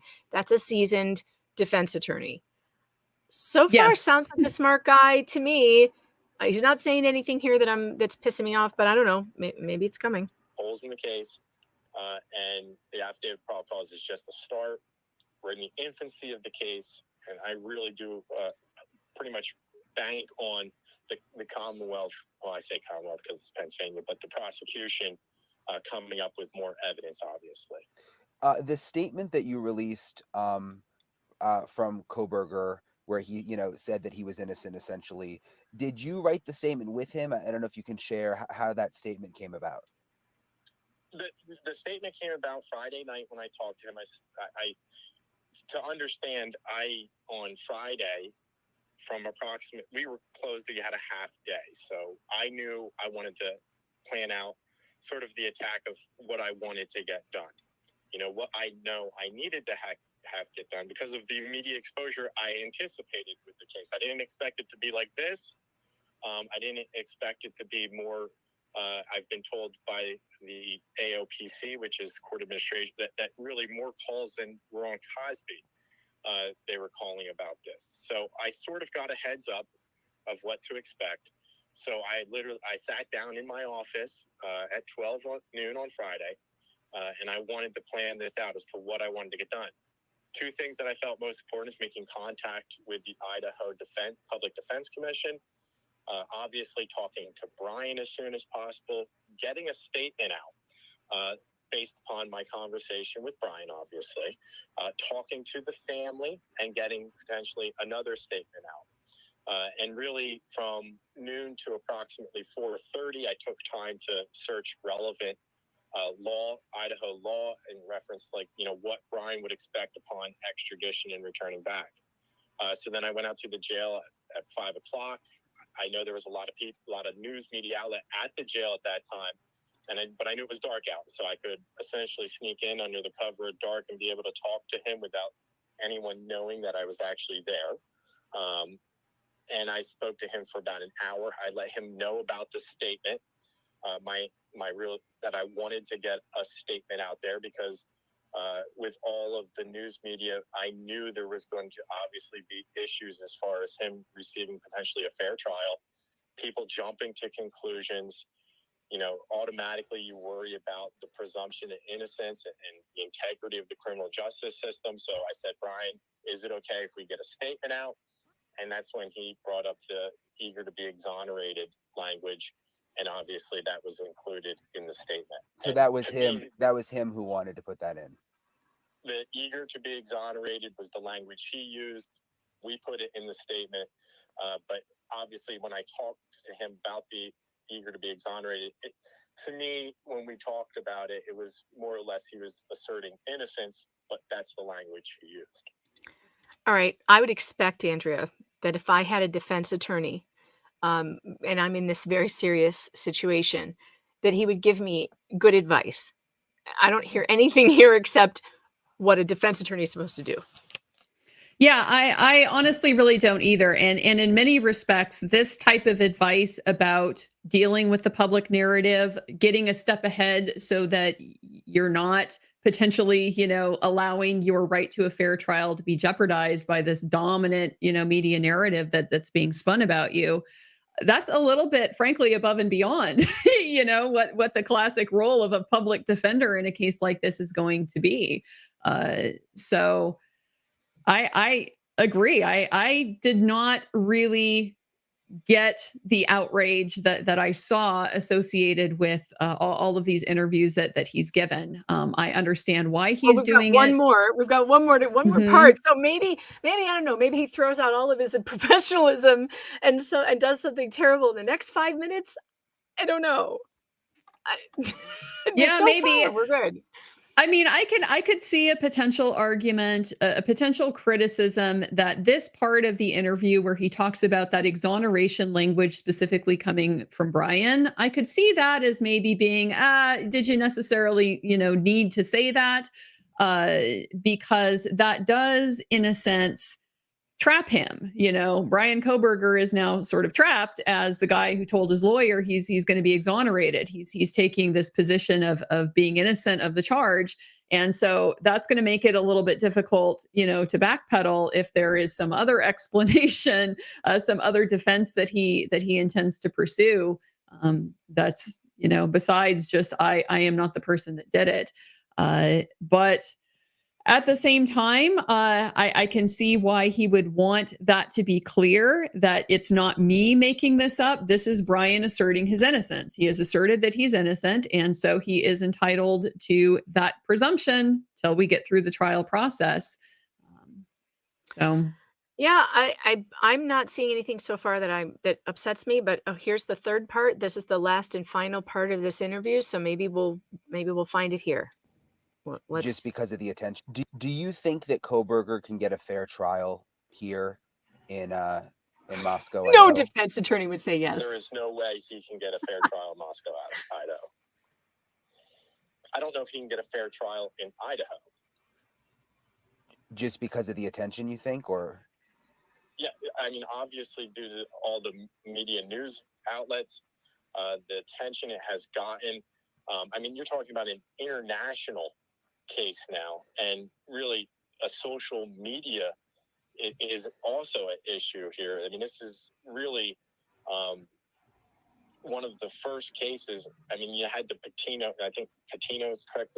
Petito, yeah, Gabby Petito, yeah. The Gabby Patino case, I mean, that had something like this, but I mean, my understanding about this case specific, I mean, this has blown up on social media to a point where most people ages of 18 to 25 have actually posted comments on it. So I'm not on social media.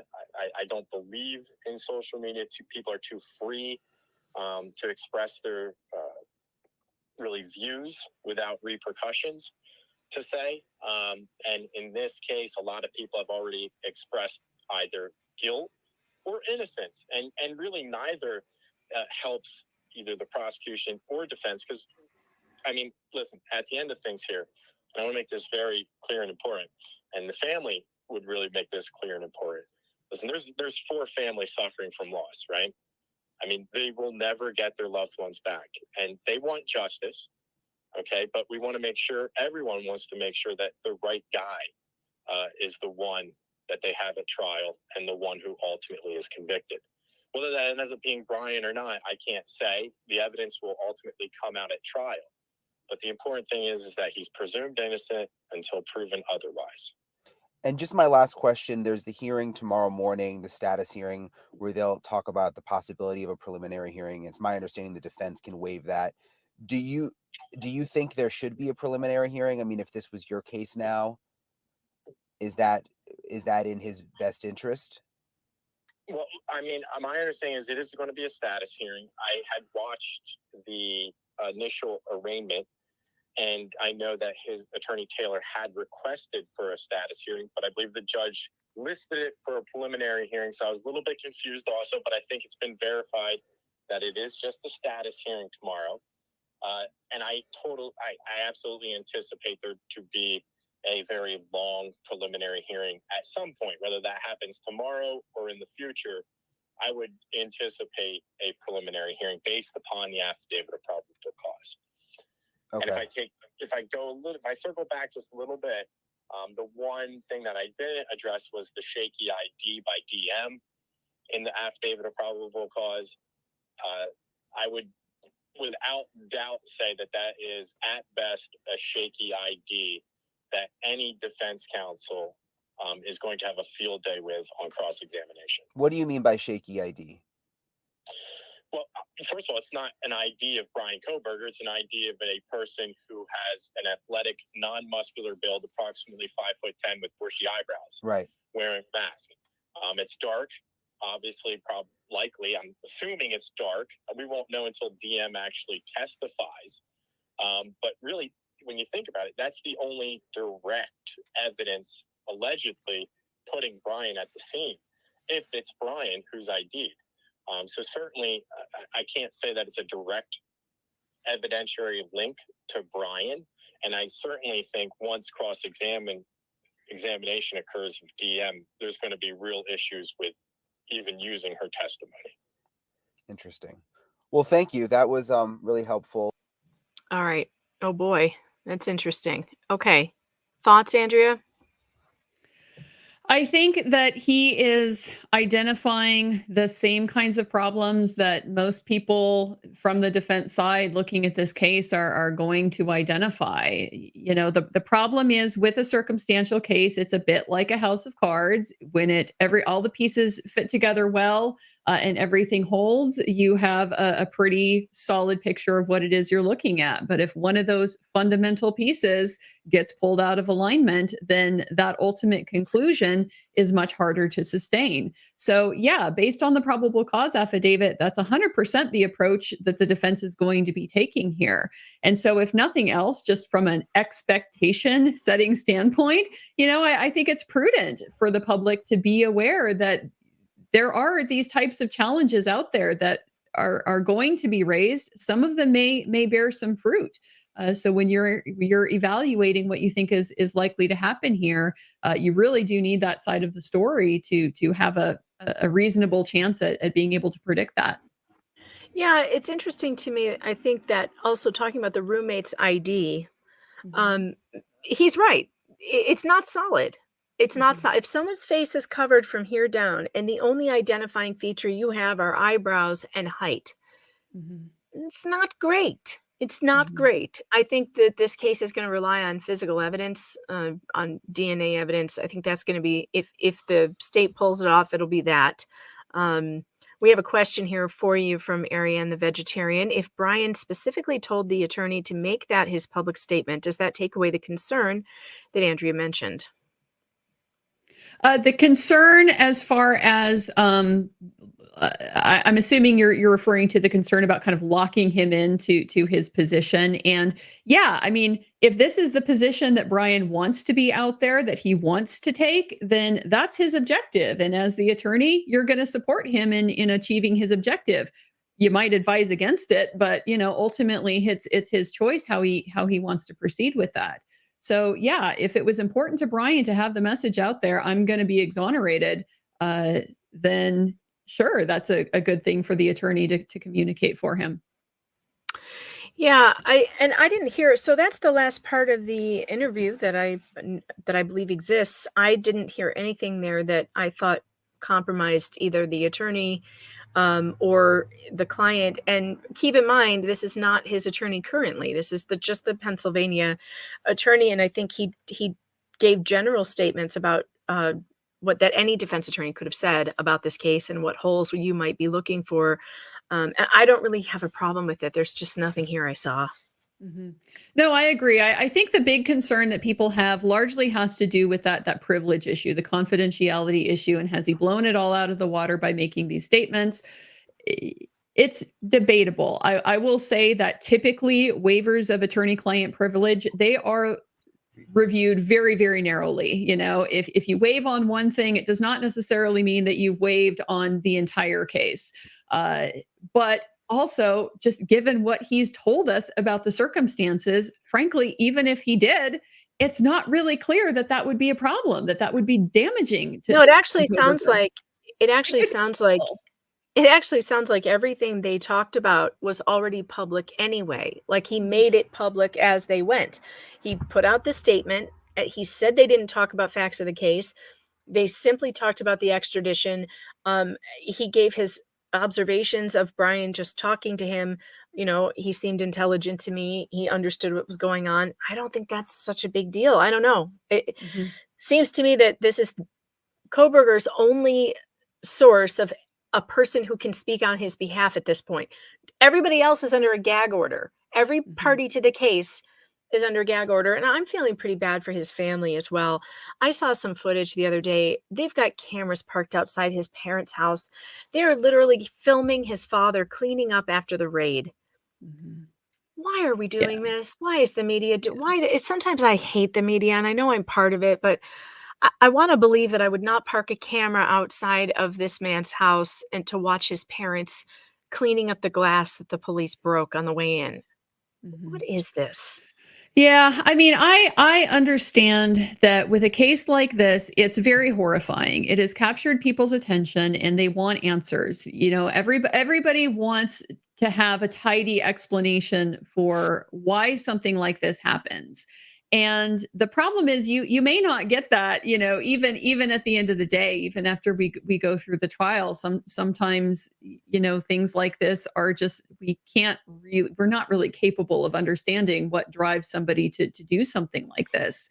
So I understand that because there's an appetite for answers, there is, you know, an interest in finding out every single little detail that we can to try to then be able to, you know, fit that into how does that how does that contribute to this story of this murder? You know, who is this family? How was he raised? You know, was he crazy? You know, was he somebody who showed signs potentially of being capable of committing an act like this?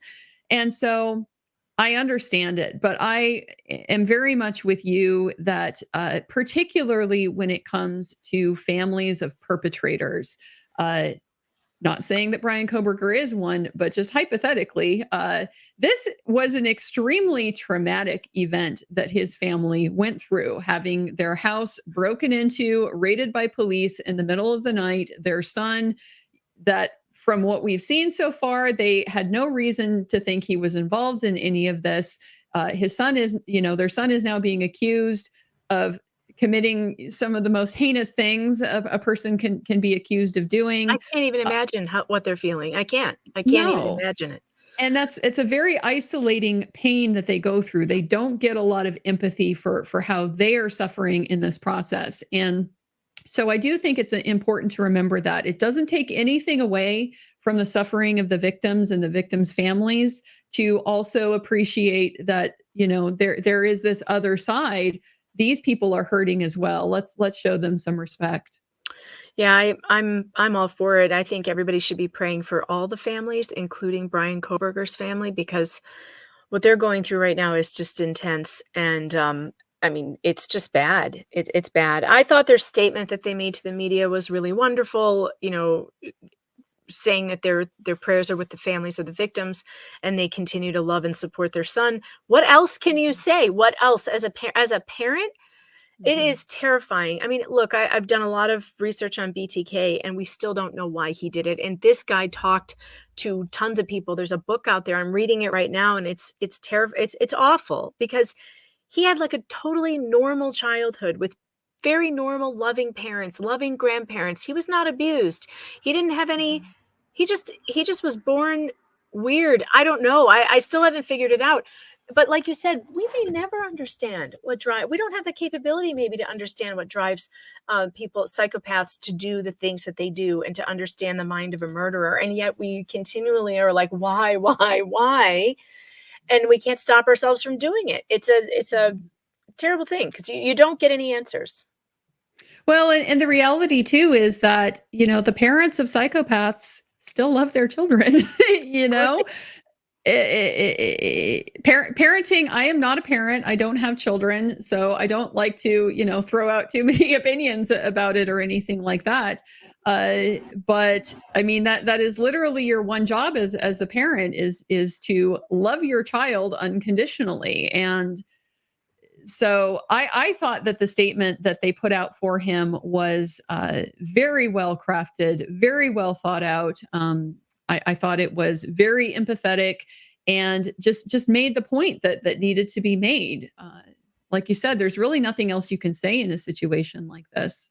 No, and it's just awful. I think that it's going to be really bad for everybody as we go through this and through the trial. And then the really sad part is even after the trial, you know, victims, I think it was BTK's daughter who actually talked about it, how there's never any closure. You never get free of it. There's never, you think you will, you think when it's over, but you just don't. There's no, your loved ones aren't coming back, or your father is now in prison forever because he turns out to be this creep that you had no idea. BTK's family had no clue. They didn't know. He was leading a totally different life. Yes, and by the way, chat, the book I'm reading is the one that Catherine Ramsland authored with BTK, with Dennis Rader. It is a very strange book, and Catherine Ramsland was also one of Brian Koberger's professors at DeSales University. And it's a bizarre thing. Catherine Ramsland is extremely obsessed with true crime and serial killers. I get it. Like, this is her life. She's written like 64 books on it. It's still a strange book. I picked it up just to see, like, what is the deal with this? And it's something. There's a paragraph in there that I can't get out of my head about him agreeing to tell her about his torture fantasies, and her response was, "I felt excited." Okay. I don't know what to say to that, other than, there are some people who are, that this is what they're interested in, this is what they do. I also don't understand coroners, but it's a necessary thing, and that's what people do, or people who are, do autopsies and stuff. I think that would be very difficult, but these are jobs people do. It's still interesting. Yeah. So if you guys have any more questions for Andrea, throw them in the chat. We'll try and get to some of those. I did see a comment in the chat that I would jump on because Suren, if that's how to pronounce your name, yes, I agree. The one thing that this lawyer said that I was like, I'm going to take a little bit of issue with that as a defense lawyer is the suggestion that people are maybe too free to talk about the case on social media. As a defense lawyer, for me, like, what is too free? Like, there is no too free. We're nowhere near free enough, So I did find that to be a little bit of a strange expression, but it's his opinion. He's entitled to it. It was weird, but I think what he might have meant is the fact that, like, the one professor had to file a lawsuit against a TikToker psychic for accusing her of this crime, because people don't seem to understand the difference between free speech and defamation. That's the problem. And I think what he meant to say was, because he said too free to voice their opinions without consequence. I think what he meant was, people are feeling too free to make accusations without consequence. I don't think he meant talk about our opinions or theories on the case. I think he meant like what happened with TikTok. I'm giving him the benefit of the doubt that he didn't mean he wanted to police everyone's speech. Because it is a problem, though. And I said this from the beginning. It's a problem when you go online and you say, I know that Jack did it, and here's why, and here's how. Like, that you can't do. You can say, well, I think this is strange, and I think they might want to look at him, but I refrain from doing that kind of thing. I wait for the evidence that comes out, because you don't want to ruin somebody's life with a mob. Sure. It's a bad thing. Sure.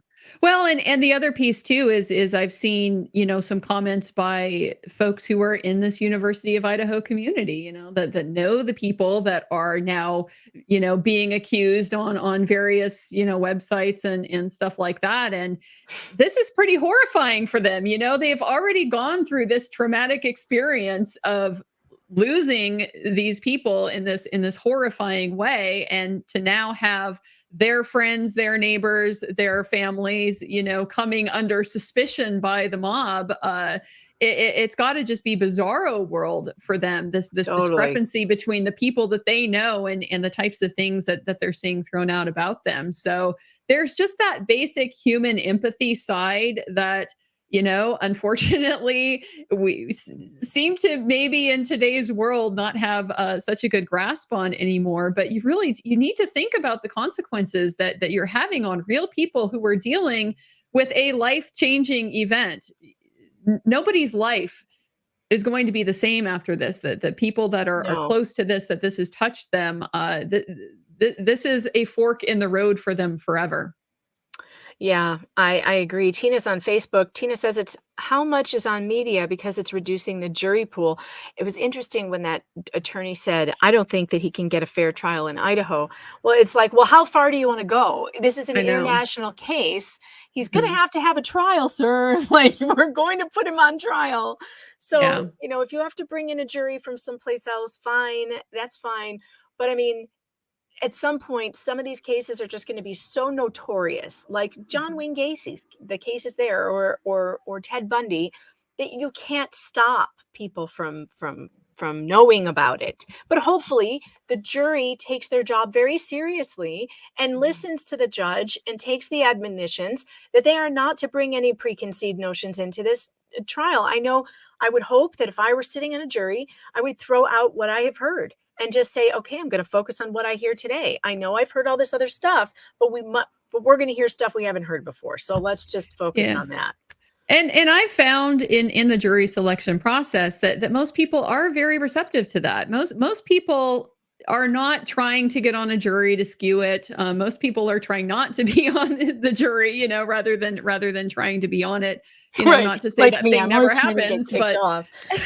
but yeah, most people who are going to the trouble of showing up, taking the time out of their day, going through this rather boring process for everybody, they're doing that in good faith. And yeah, most people are very capable of recognizing that all kinds of stuff makes it into the media. That doesn't mean it's true. It doesn't mean it's false. Doesn't mean it's the whole story. And that they're very willing to keep an open mind to limit their thought process to just what they see and hear in court. I mean, yes, you can legitimately argue, I think, whether that's actually possible, you know, whether we're totally capable of being able to do that. But the best that you can hope for is just that people will make the effort. People will have that in their mind, that it's important to not let the extraneous stuff taint the process, and just give it their best effort to do that. Speaking of fake news, before I let you go, I've got one to share with you right now. Let's look at the fake news that I found in the New York Post about this. Fake news. All right, so normally the New York Post is pretty good, but I see this today. It was this morning. I'm going through this, you know, what's new. It says Brian Koberger's grad program had access to crime lab videos, says a report. Well, I read this whole thing, and it turns out that at Pullman, at the university, there's this complex social interaction CSI lab, which provides graduate students with access to live streams and crime scene videos obtained by police agencies, according to the outlet. So when you get to this point in the article, you're thinking, oh my God, did he have access to the crime scene after the fact? Is he watching? That's what you're thinking. I'm reading this going, yeah, that's what I think. No, you go down here and find out that he had no access to it. And the only people who had access to it have to have FBI checks, have to be run through this database, have 2 certifications, be fingerprinted, and sign a confidentiality agreement to enter the facility, none of which Brian Koberger had. Mm-hmm. This is literally a non-story. It means nothing. And even bringing attention to it now, they're trying to make a point to say maybe these criminology students shouldn't have access to this. And it's like, wait a minute, but the killer, if he's the killer, did not have access to it. Yeah. what? This is nothing. Yeah, this is just a bizarre attempt to make a story out of nothing. And I have to wonder to some extent, you know, is this a sunk cost kind of problem? You know, somebody got this little tip about this program existing and got so invested in writing a story about it that even after you find out there's no story, you know, it's kind of too late. You're already in, you know, you're not getting out of that quicksand. Look at what this says here. WSU spokesperson Phil Weiler told Fox News Digital that the murder suspect never obtained entry to the programs. To be clear, Brian Koberger never had access to any footage from the complex social interaction lab at Washington State University. Access to that facility is strictly controlled, blah, blah, blah. So you're right. It's like somebody found out about this program and they were like, oh my God, what if? Then they find out it didn't happen and they write it. What are we doing? Yeah, and they write it in this like, well, but what if, you know, it could have been that, you know, he got unauthorized access. Well, yeah, but where's the evidence for that? Typically, you know, you need to prove something like that happened if you're going to assert it. But yeah, I expect there's going to be all kinds of these speculative what if, you know, we've already seen a lot of that in the more informal types of sleuthing communities. And so it But that the New seems York Post is doing it is like, come it's on, you gonna guys. leak into the mainstream. I mean, I just if the appetite is there for more information about this case, then they are going to feed that appetite. And if it's junk that they're feeding it, I have to admit, I kind of did this in the beginning of this case because I actually wrote an article that was kind of similar, although at the time it was still newsworthy because BTK's daughter tweeted that she had grave concerns that Koberger may have been communicating with her dad. I thought that was newsworthy because it was Dennis Rader's daughter saying she had these concerns and that he did speak to students, criminology students, a lot. So I wrote that up as a maybe this happened. But we didn't get confirmation that it didn't happen until like several days later. Court TV, I think, TMZ got a hold of Dennis Rader. And he said, no, he had never spoken to him. So, but I thought that was newsworthy at the time just because of who it was saying it. But, you know, this one to me, though, was like, you know, once you find out he didn't get access to it, just stop. Just stop. Yeah. Flux says, if he's innocent, haha, remember that one time you were charged with murder? Poor guy never stood a chance in today's world.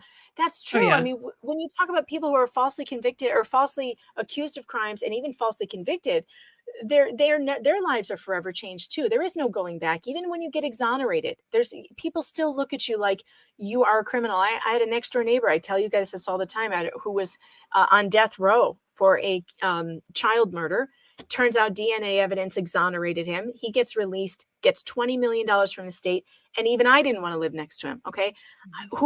I know he was exonerated. It doesn't matter. People's minds, you're just like, well, I'm still not sure, you know, and I feel bad about that, but that just is the way it is. K-Jab says, thanks, Andrea, thanks for Rep Washington with professionalism and grace. Thank you. Pat loves you. Dale Hall, chat, thanks for having Andrea on. Love speaking with her and her husband. Always intelligent talk. All right. Well, Andrea, I don't want to keep you. I know you probably have other things to do. I'm going to be talking after the next break about the Ana Walshe case. Are you following that case at all? Just very collaterally. I haven't followed it super closely, but boy, isn't that an interesting one. Well, there's some really weird stuff coming out that I'm going to be reading through that just she's connected to a possible terrorism case.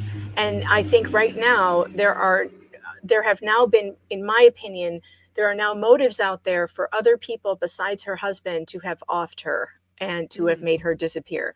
And it's weird because there's only like one outlet, and it happens to be the New York Post reporting on it. And it's some good stuff because then I went to, I got the arrest affidavits for the people she's connected to who are now on trial for stockpiling weapons inside her, the building that she was managing. It's a whole thing.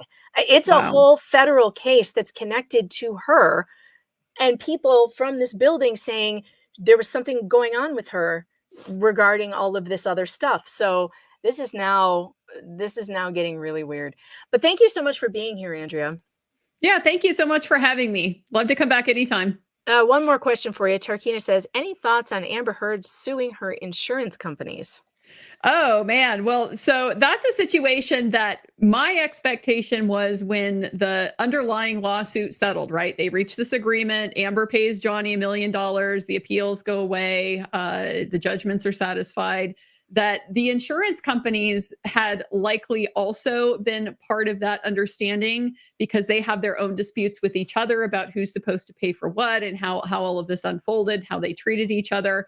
And it turns out that is not only not the case, but the ante appears to be upped somewhat in the insurance litigation. We're hearing a lot more about just the infighting that was happening on Team Amber.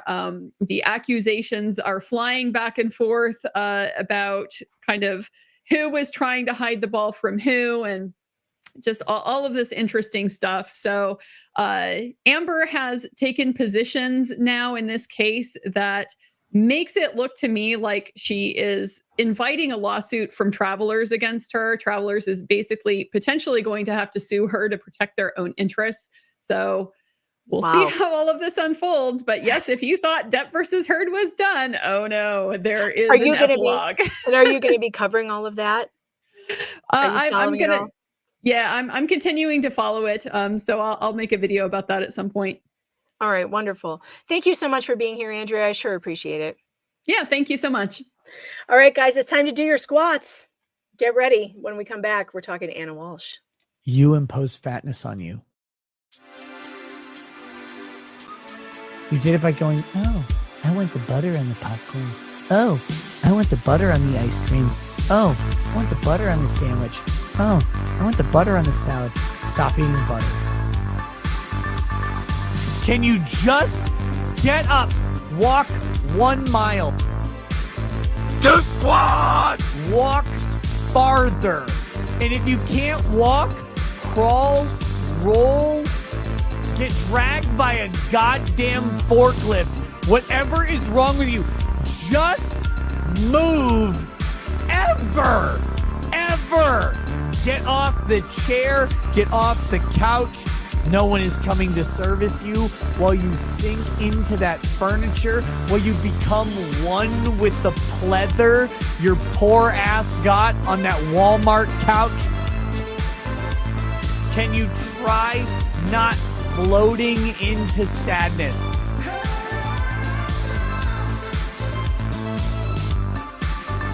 Stop eating, stop drinking, start walking, start doing anything that you haven't been doing, you fat piece of shit.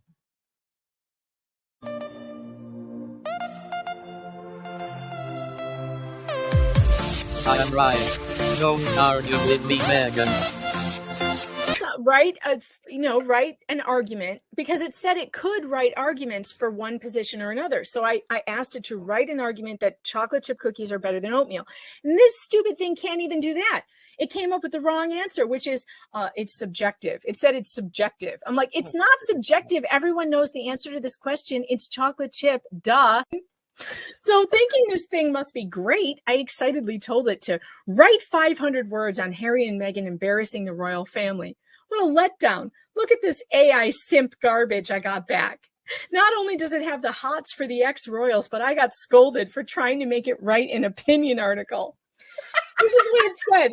It is not appropriate for me to write an article about Harry and Meghan potentially embarrassing the royal family, as I am a language model and I do not have personal opinions or knowledge of events beyond my training data.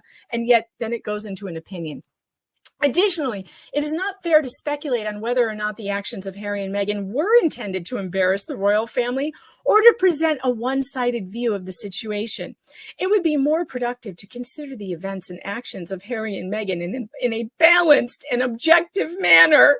Do you feel like you've been proper, you're better now that they've let you know that? Do I feel properly scolded? You've been No. properly scolded by So this, my response was, you want to go, chat box? How dare you call me imbalanced and less than objective, roasted by a computer program? I will never live this down. It tried to opinion shame me. I have immediately. I just want to ban it.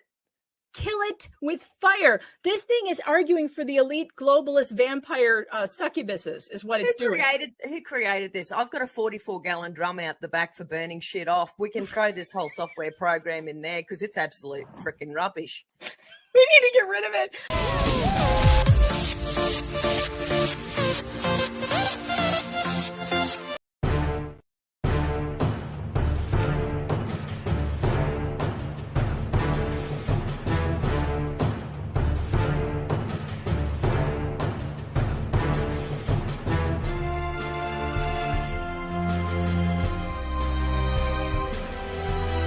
Women do lie.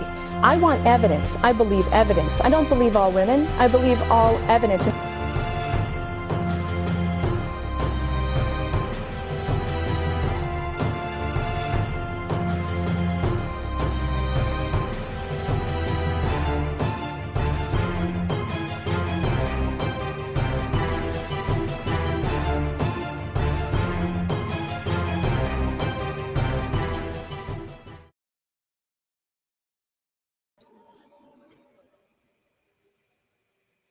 All right, welcome back.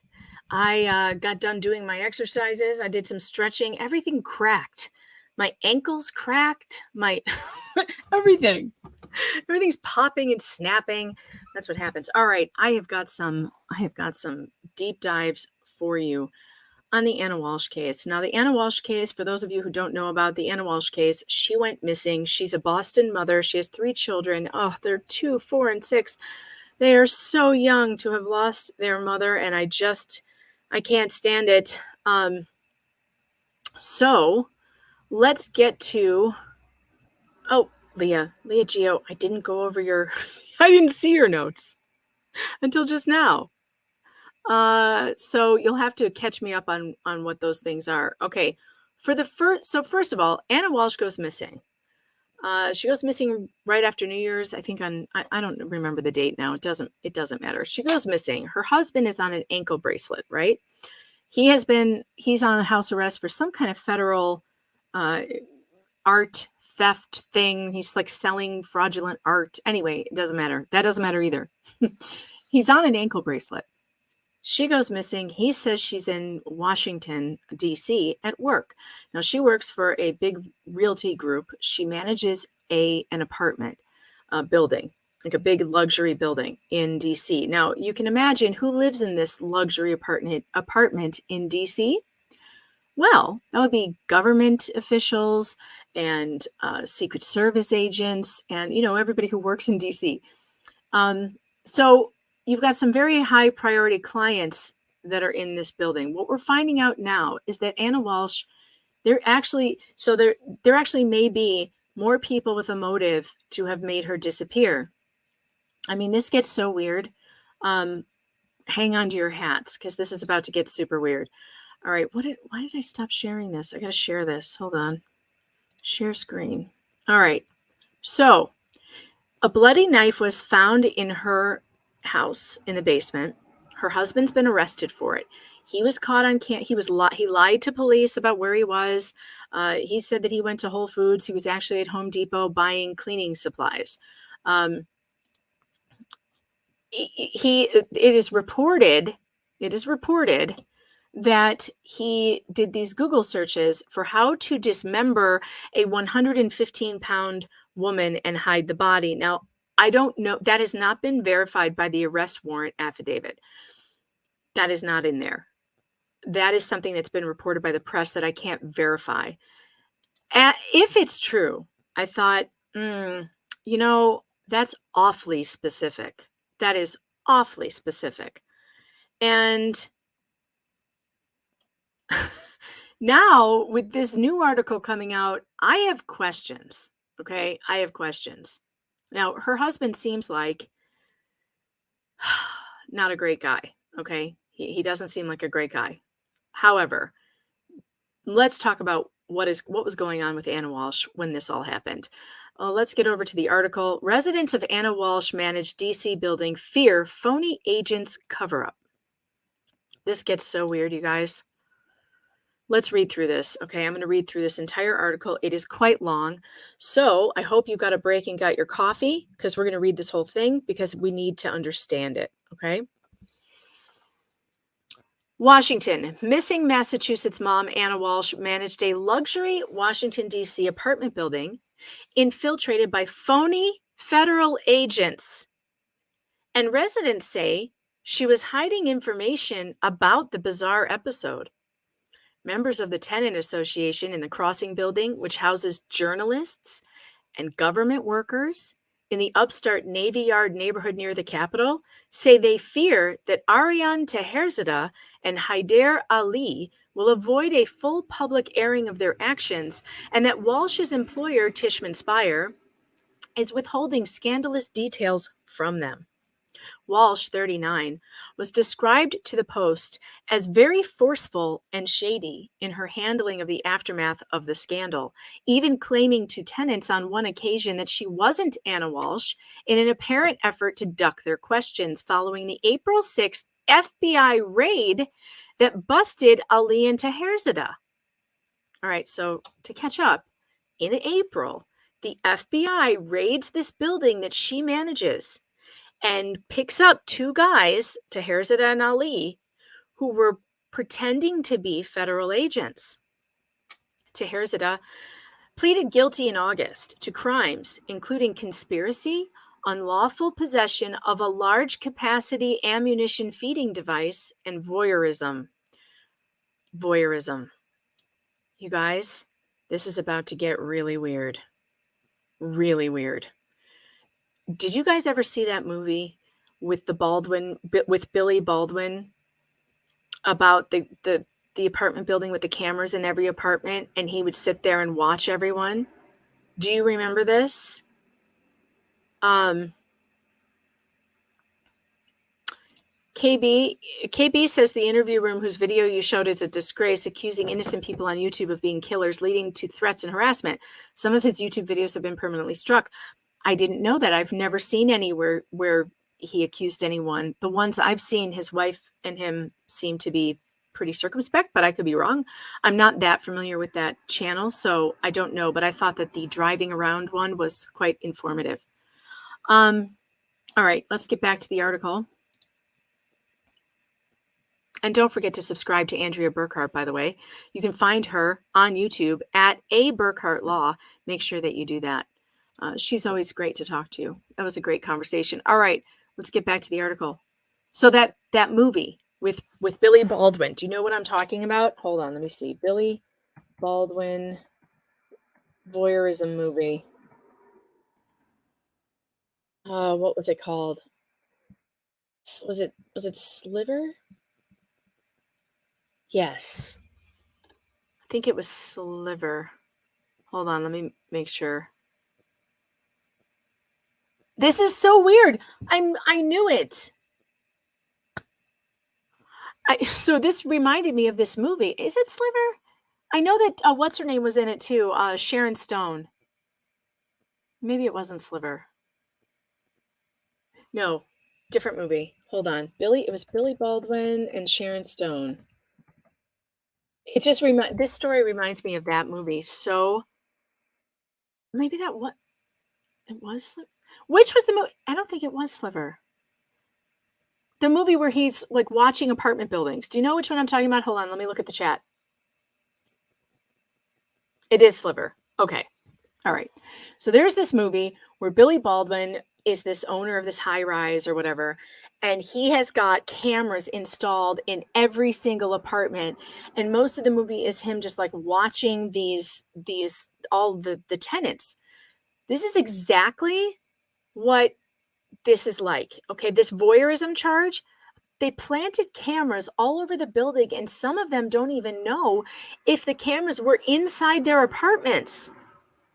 Ali pleaded guilty in October to conspiracy, bank fraud, and unlawful possession of a large capacity ammunition feeding device. He will be sentenced February 24th.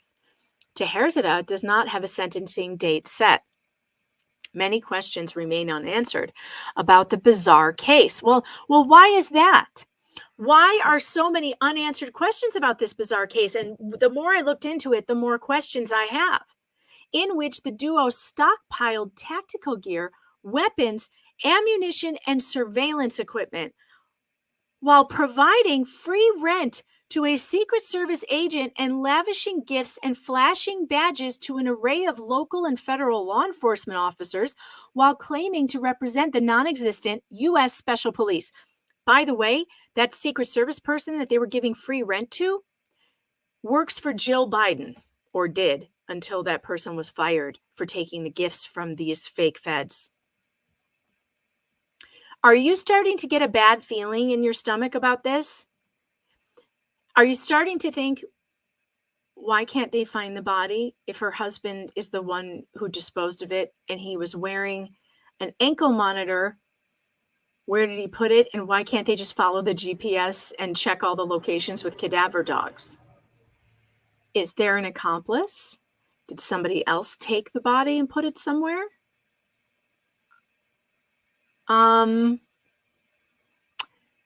She's connected to a scandal which has direct connections to the White House. And let me just point out, the New York Post is the only source reporting on this angle of the story. I checked, Nobody else, not CNN, but CNN is reporting on the two we were just talking about, Taherzadeh. We're going to get to that in a second. Taherzadeh and Ali, their story is being followed by CNN, but CNN has not mentioned that Ana Walshe is connected to these two and connected very closely. She apparently, according to the people who lived in the building, was covering up for what they were doing and wouldn't answer any questions about the scandal and if they were filmed or not. So in my opinion, this has now made, it has now opened up the possibility for a defense to say there were a lot of people who wanted Ana Walshe dead, including every single person who lives in that apartment building who thought they were being spied on by cameras. This is a very serious thing. They were being watched with cameras in their private areas, possibly inside their apartment buildings. Is this bizarre or what? Yeah, Sinbad, this goes really, we're not even halfway there yet. Okay, let's just keep going because this is going to get super weird. And I haven't heard anybody else talking about this. To me, this is a huge part of this case. And if I'm the defense on this, oh, I'm going straight for the feds did it. I'm going for the feds did it. Absolutely. Yep. For whatever reason, to cover up whatever the hell this was, because we still don't know what Taherzadeh and Ali, we know nothing about their case other than they were found with stockpiled weapons and body armor, and they were pretending to be feds. Were they CIA? Were they working for the government? Like what? Who are they? Why'd they do this? And weirdly enough, oh, well, we'll get there. But a judge just let them go, by the way. A judge just let them out while they await trial or whatever. Yeah, it's really weird. One tenant provided the Post with a photo of what one of the imposters said was a master key code, meaning that they may have been able to plant cameras throughout the building. As questions remain about whether they were associated with foreign actors, as well as Washington's security agencies, while infiltrating the complex. Let's just read that again. As questions remain about whether they were associated with foreign actors, as well as Washington's security agencies, while infiltrating the complex. Were these foreign spies? Now, Ana Walshe is from Serbia. Her entire family is from Serbia. It is not unheard of in Washington, D.C. for there to be foreign actors spying, getting close to people who, for instance, the Secret Service that they were paying for the free apartment, who worked on Jill Biden's team, worked with Jill Biden, access to the White House, access to the First Family. Bad Weather Biker, thanks for the super chat, says, wondering if this could be related to the ABC producer James Gordon Meek, who was black-bagged by the FBI back in October of 2022. I don't know. But I remember that. That was weird. He disappeared, right? Yeah. Yes, Saran said, are you kidding? The second I heard husband had ankle bracelet for selling art, I said the feds did it. I mean, look, it is not unusual for the federal government to use someone who has a criminal past or history or whatever for their own purposes. I'm not saying that's what happened, just saying that's not unusual. Look, Megan, she just tripped and fell into a container of acid accidentally. Perhaps. I got to get to this or we're never going to get through it. And I want to get to the arrest affidavit. I'm very concerned about the voyeurism allegations. And after the men pled guilty, I attempted multiple times to gain information regarding which areas and units had been impacted. And if mine had been one of them, but never received any answers, a female member of the Tenants Association board who asked not to be identified by name told the Post. I believe the management team here is doing everything they can to avoid sharing any information about the situation at all, even information not covered by an investigation, which makes me believe the information they are withholding could be considerably detrimental to them. a person who lived in the complex and was close to the two men whom the building management leaned on when security issues occurred, said that I was able to witness much of the infiltration's inner workings. They were able to establish audio and video surveillance in and outside their units, as well as potentially other areas of the property. Look at this. A resident of the apartment complex shared with the Post a photo taken of Ariane Taherzade's phone on May 7th, 2021, purporting to show a building master code.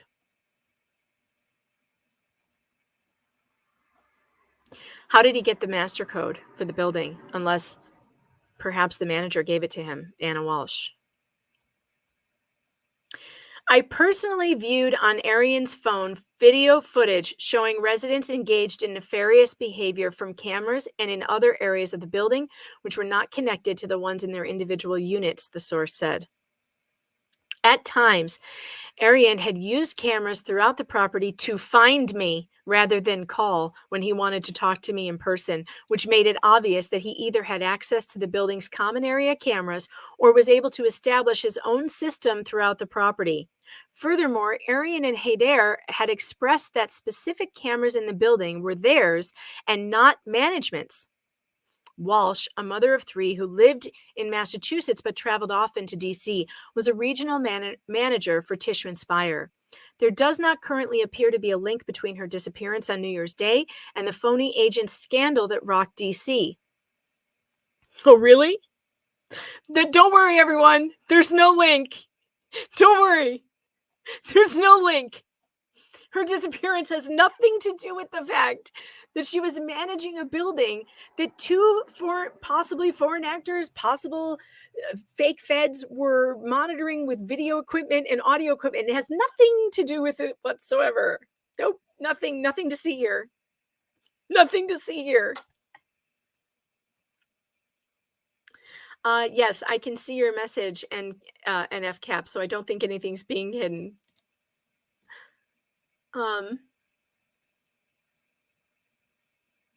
Wow. Let's just keep going. Walsh's husband, Brian, a 46-year-old convicted con man, was arrested Sunday for allegedly lying to police. He reportedly bought $450 worth of cleaning supplies on January 2nd. This is Haider Ali, one of the guys who was spying on people in this building. One tenant who requested anonymity to share candid recollections about Ana Walshe called her a wolf in sheep's clothing and a very fake person who alternated between a power woman persona and a meek manner while seeking to shut down or placate inquiries about how Haider and Taherzadeh managed to score 5 units in the upscale building.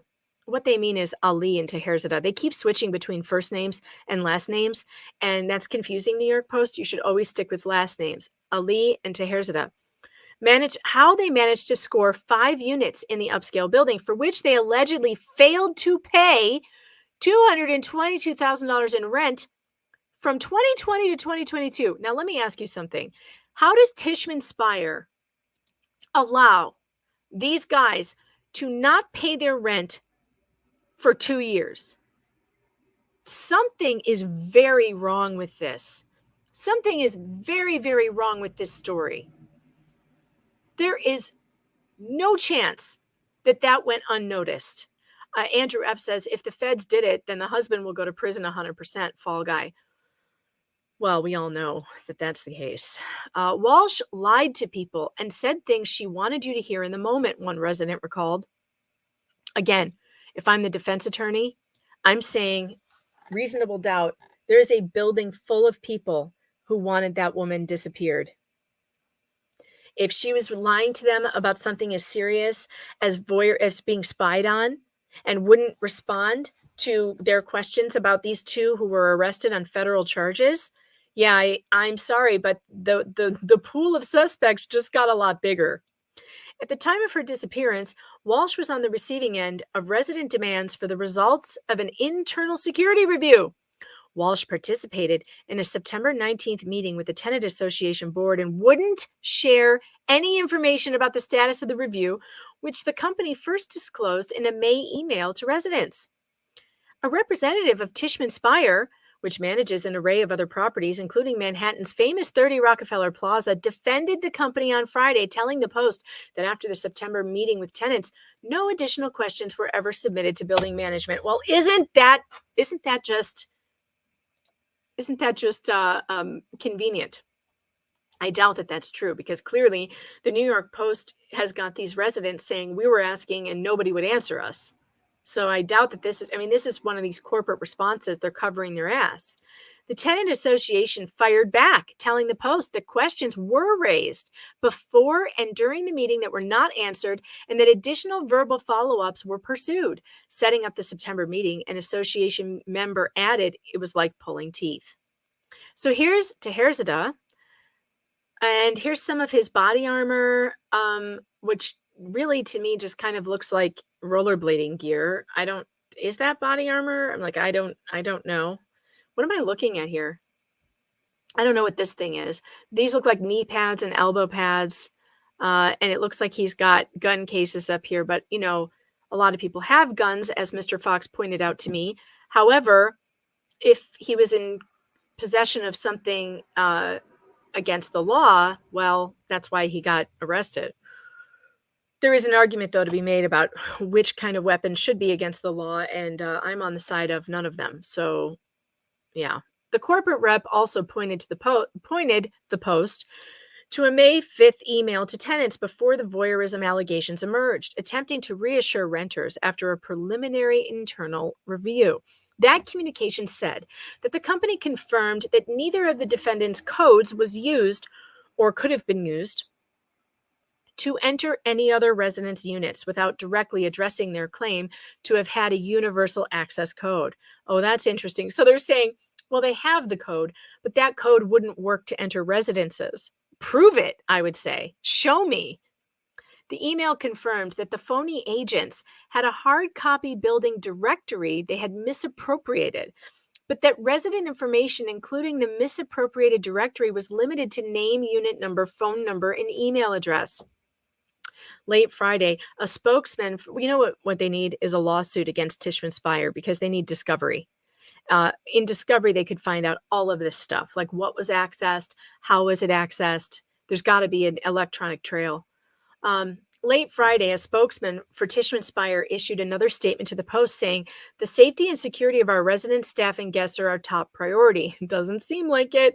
We have fully cooperated and actively assisted federal authorities throughout their investigation and are grateful for their care and thoroughness. We have communicated regularly with our residents through this process. Although Walsh's, of course, the residents are saying, no, they haven't. Although Walsh's disappearance is believed to be linked to her husband and not the fake agents, the tenant said, I think there's a lot of unknowns still, and it's very odd in general. Yeah, you think? You think? Very odd. Like what the actual hell? I don't know. I got to check over on Rumble. How you guys doing over there? Make sure you hit that thumbs up button, and make sure you hit the like button on YouTube. If you are watching on YouTube and you're enjoying the content, please do hit that like button. The algorithm demands it. It wants it, and we have to give it to it. And I'm going to put up a poll right now because I want to see what you guys think. I'm going to put up a poll, and so if you're watching on YouTube, the poll is going to be Ana Walshe mystery. Your choices are husband, feds, both working together. This is some weird shit, you guys. Really weird shit. It just gets weirder. Walsh, whom tenants recall speaking with a thick Eastern European accent, was put in charge of the building at roughly the time of the April raid. And tenants say it's unclear if she was chosen to navigate the scandal or if her role began shortly beforehand. Okay, so that's interesting. If she did just start managing the building in April and that's when the raid happened, it's possible that all this was going on before she got there. But it's strange that she wouldn't answer the questions to the tenants about what the hell happened, unless she could have been under federal subpoena or something to testify and wasn't able to, that's possible. Look at this precious photo with her little tiny children. And as far as I know, and that brings me to another topic, last I heard, her children were in the custody of the state. And I hate to bring this up, but if there was some kind of federal involvement in this, and there was something that someone wanted to silence this woman from saying or from knowing, I can't think of a better way to silence anybody who might know about it than taking the children. And I hate the fact that the state has them. And I don't want to, I'm just putting my tinfoil hat on here for a moment. It's not unlike the state to use a person's children against them. So I hope her parents get here soon, and or they can go to relatives, because traumatized children who just lost both their parents should not be in the foster care situation. Yeah, even if this is not related to why she's missing, it is very odd. And I think there should be any defense attorney should be looking for her husband, should be looking deeply into what connections she may have had. Oh, look at their little feet. Oh, I can't take it. In addition to claiming to be part of the Department of Homeland Security, the Justice Department says Ali boasted that he had links to Pakistani intelligence and possessed a passport with 2 Iranian visas from 2019 to 2020, as well as 3 older Pakistani visas. Come on, you guys. How is it that he has only been arrested, that he hasn't been arrested on this stuff? He's been arrested for impersonating authorities, but why does he have 2 Iranian visas and 3 Pakistani visas? I don't get it. Doesn't that suggest some kind of shenanigans right there? For nearly 8 months, Crossing DC management has refused to provide any answers or clarity when it comes to resident safety and security following the FBI raid. Nathaniel Hunt Kelly, president of the Tenants Association, told the Post. Rather, he said, they have done everything they can to obfuscate information from residents and the general public. Those living here have felt great concern and are left with more questions than answers. Tishman Speyer, in my experience, will operate within the grayest areas of the law, lie to individuals who seek answers, and provide little to nothing for residents' peace of mind. Court filings that reveal some details of the infiltration operation describe what could be the plot of a spy thriller movie. Let me just throw it out. Let me just throw this out there. If it is not a spy story, let me just put this out there. If someone writes that this sounds like a spy thriller plot, what are the chances that it actually is? I mean, it's not that big of a stretch, you guys. Not that big of a stretch. Spying happens all the time. Taherzad has stated that Ali had obtained the electronic access codes and a list of all the tenants in the apartment complex. According to one court filing from authorities, Taherzad further stated that Ali was the individual that funded most of their day-to-day operation, but Taherzad did not know the source of the funds. This is Ana Walsh's husband.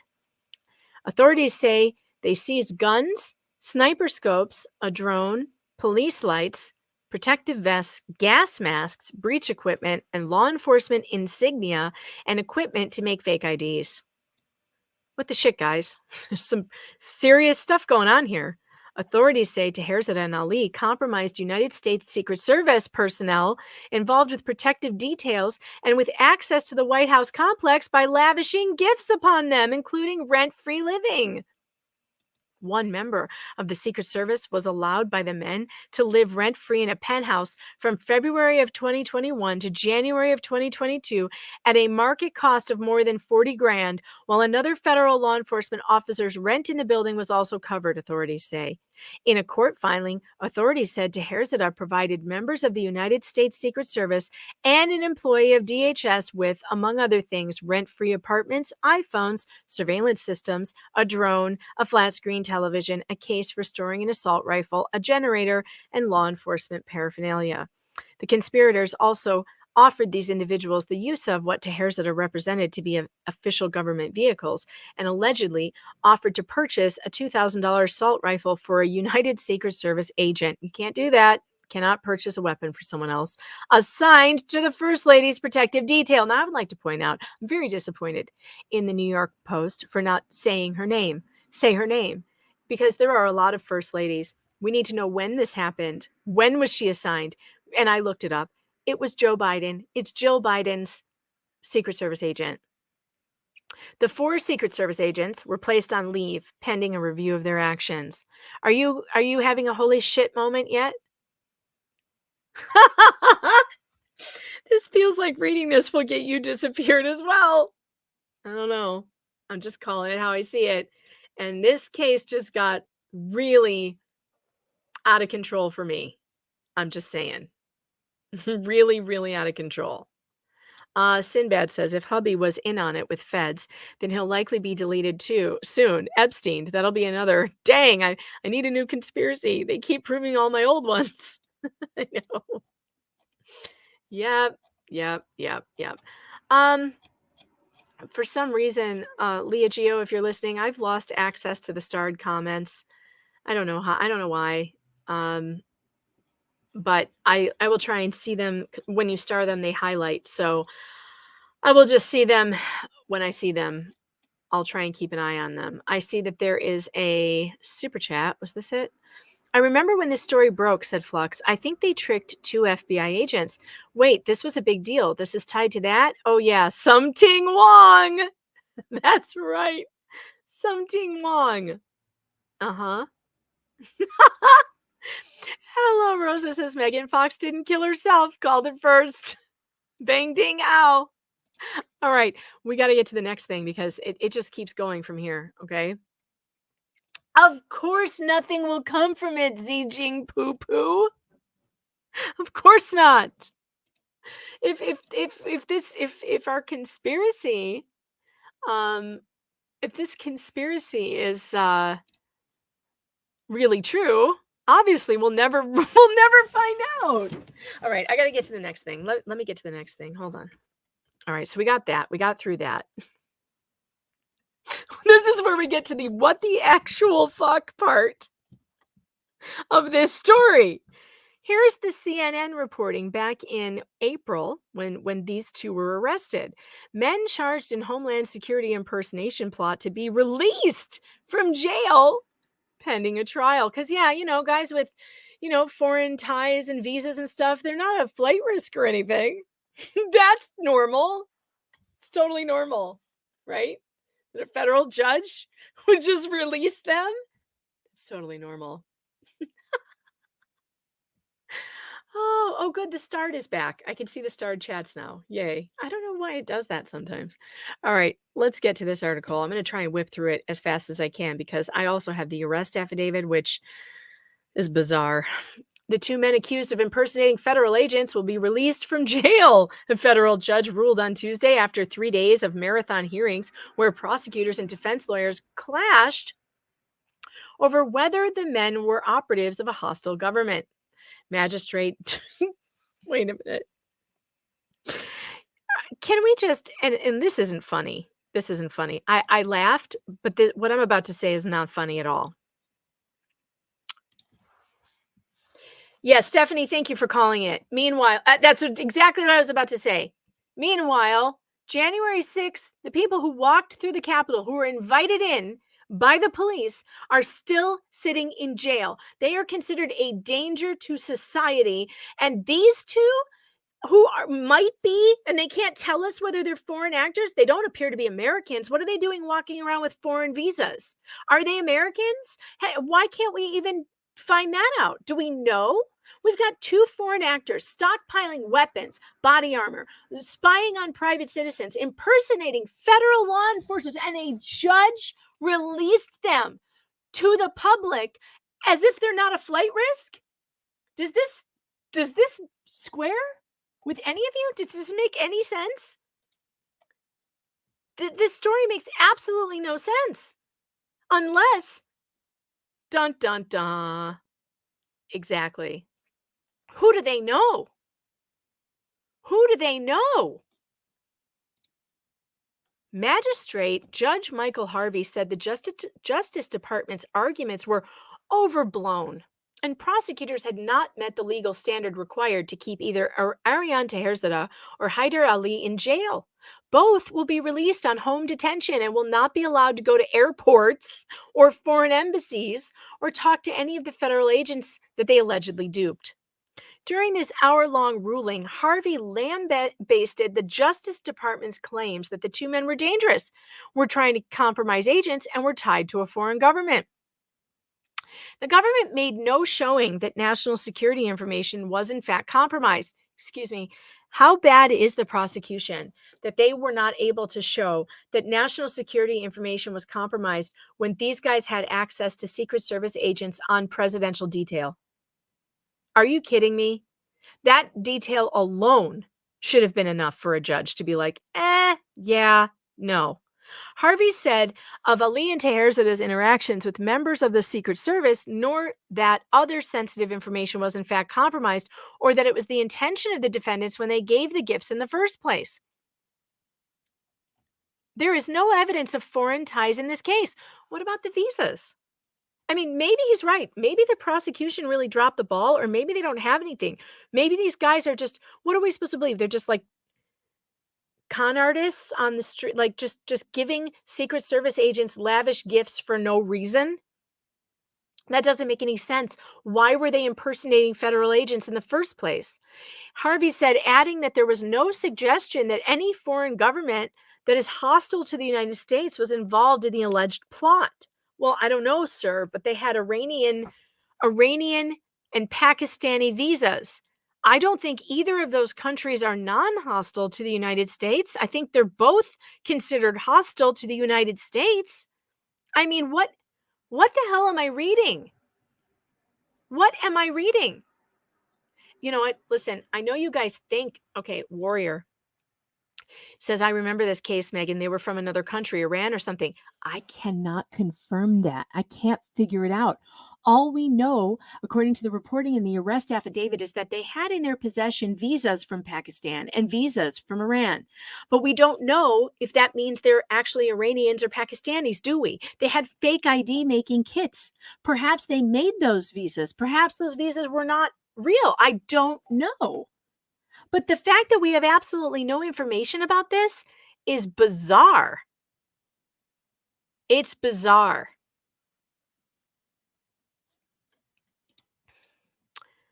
Harvey also noted that Ali and Taherzadeh did not appear to have ever paid their rent and had been appointed public defenders, suggesting that they did not have access to the funds normally expected from foreign agents.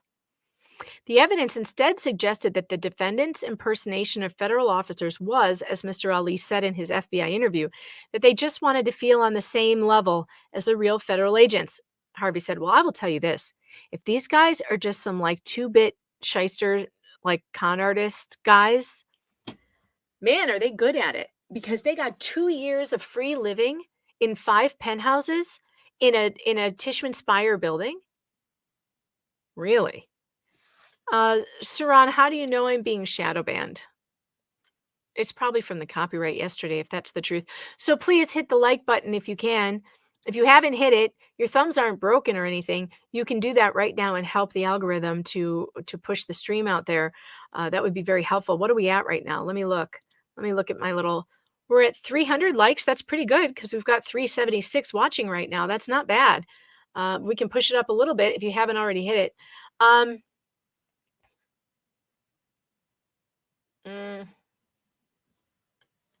Okay, let's get back to this article. Let me fix the screen. All right. The evidence, prosecutors had argued that both men posed a danger to the community because of the cache of weapons investigators found in their Washington, D.C. residence. They also argued that Taherzadeh had deleted evidence on his social media page and may try to further obstruct the investigation, and that Ali posed a flight risk. U.S. Secret Service members stationed at the White House, on the First Lady's security detail, and at the Vice President's residence were connected to the two men arrested last week for allegedly impersonating Homeland Security agents, prosecutors said Tuesday at a federal court hearing. During Tuesday's hearing, prosecutors didn't provide any further information on what, if anything, Ali and Taherzada received from the federal agents they interacted with, nor did they suggest what the men's intentions were in befriending the agents. Lawyers for both defendants denied that their clients were part of an intelligence operation to influence U.S. officials. Well, of course they would. At least 4 members of the Secret Service have been placed on leave pending investigations. The Secret Service said in a statement on Wednesday that it is treating the situation extremely seriously and confirmed that it is conducting a methodical review of all aspects of this incident.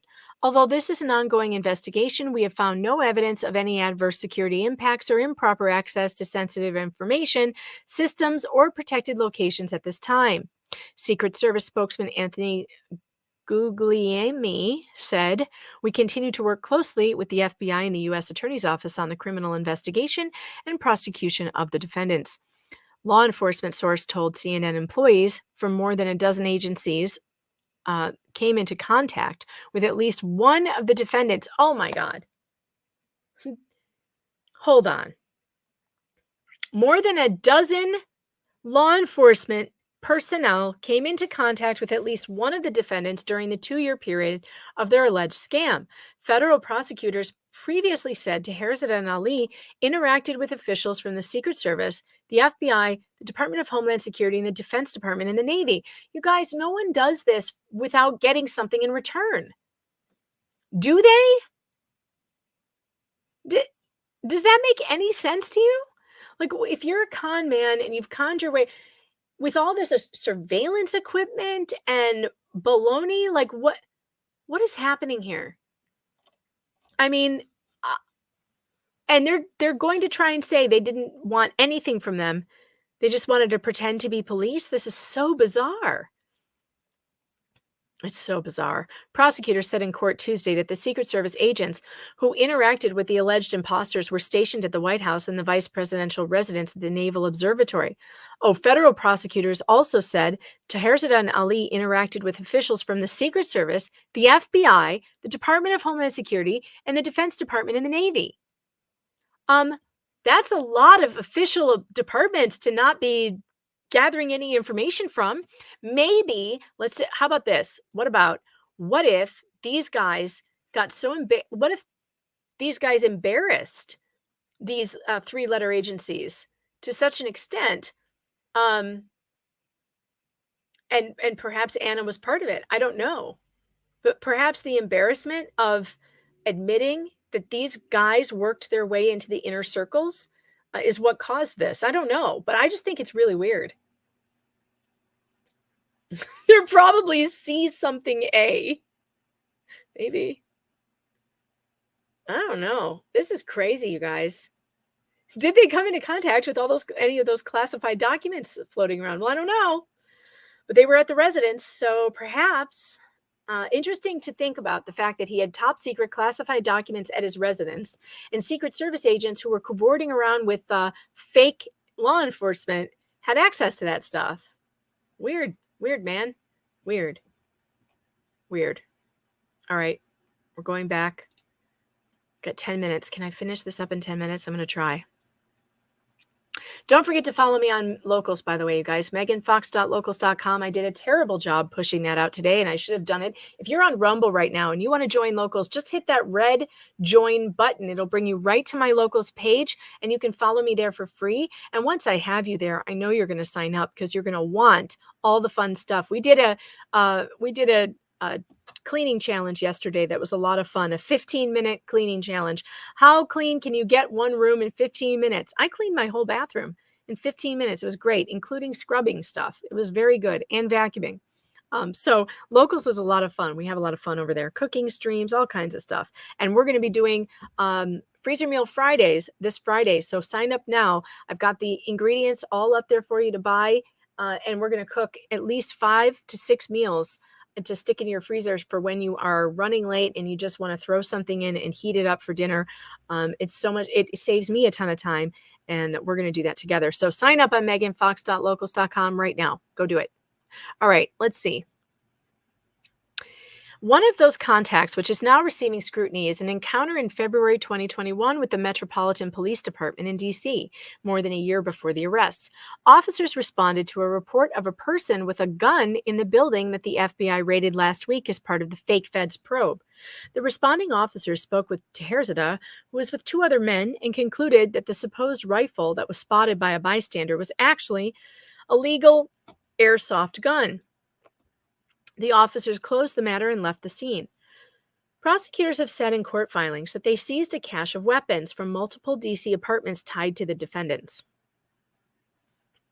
Prosecutors also responded to accusations from defense lawyers that the government was improperly accusing Ali of being connected to Pakistani intelligence, causing a media frenzy.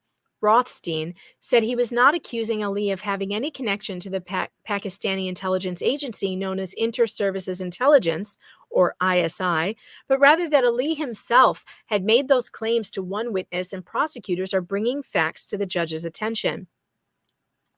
Ali's attorney clarified that he is not a Pakistani citizen and only had the Pakistani national identity card to avoid having to seek visas to the country where he was born. Well, what country was he born in? Where was he born? Was he born in Pakistan, but he's not a Pakistani citizen? Whose citizen is he? And why don't we know? A spokesperson from the Pakistani embassy in Washington said the claim that Ali is tied to Pakistani's ISI is totally fallacious and that the embassy categorically rejects this false claim. Well, let me ask you something. If you had sent a spy from Pakistan to do what these guys did, would you admit it if you were the embassy? Don't be ridiculous. No one would admit this. No one would admit any of this. Let me hit the start chats for a second here. Let's see. Lolo Holmes says if the FBI and DOJ are compromised, of course the Secret Service is also. The Secret Service was caught going through Jason Chaffetz's personnel file and trying to blackmail him when he led the Oversight Committee. There's been some bad stuff. Z says, don't forget, federal cases are also never live streamed and may not be open to the public to attend court. That's absolutely correct. And I'm 100% against that. I think every court should be on television. Cameras in every courtroom. C. Suter, thanks for the super chat, says, I get it now. They're the ones who planted the classified documents next to the Corvette. It's possible. Durna says, so to what extent was the lady a potential witness in these shenanigans? Well, it seems like she had a lot of potential information because certainly the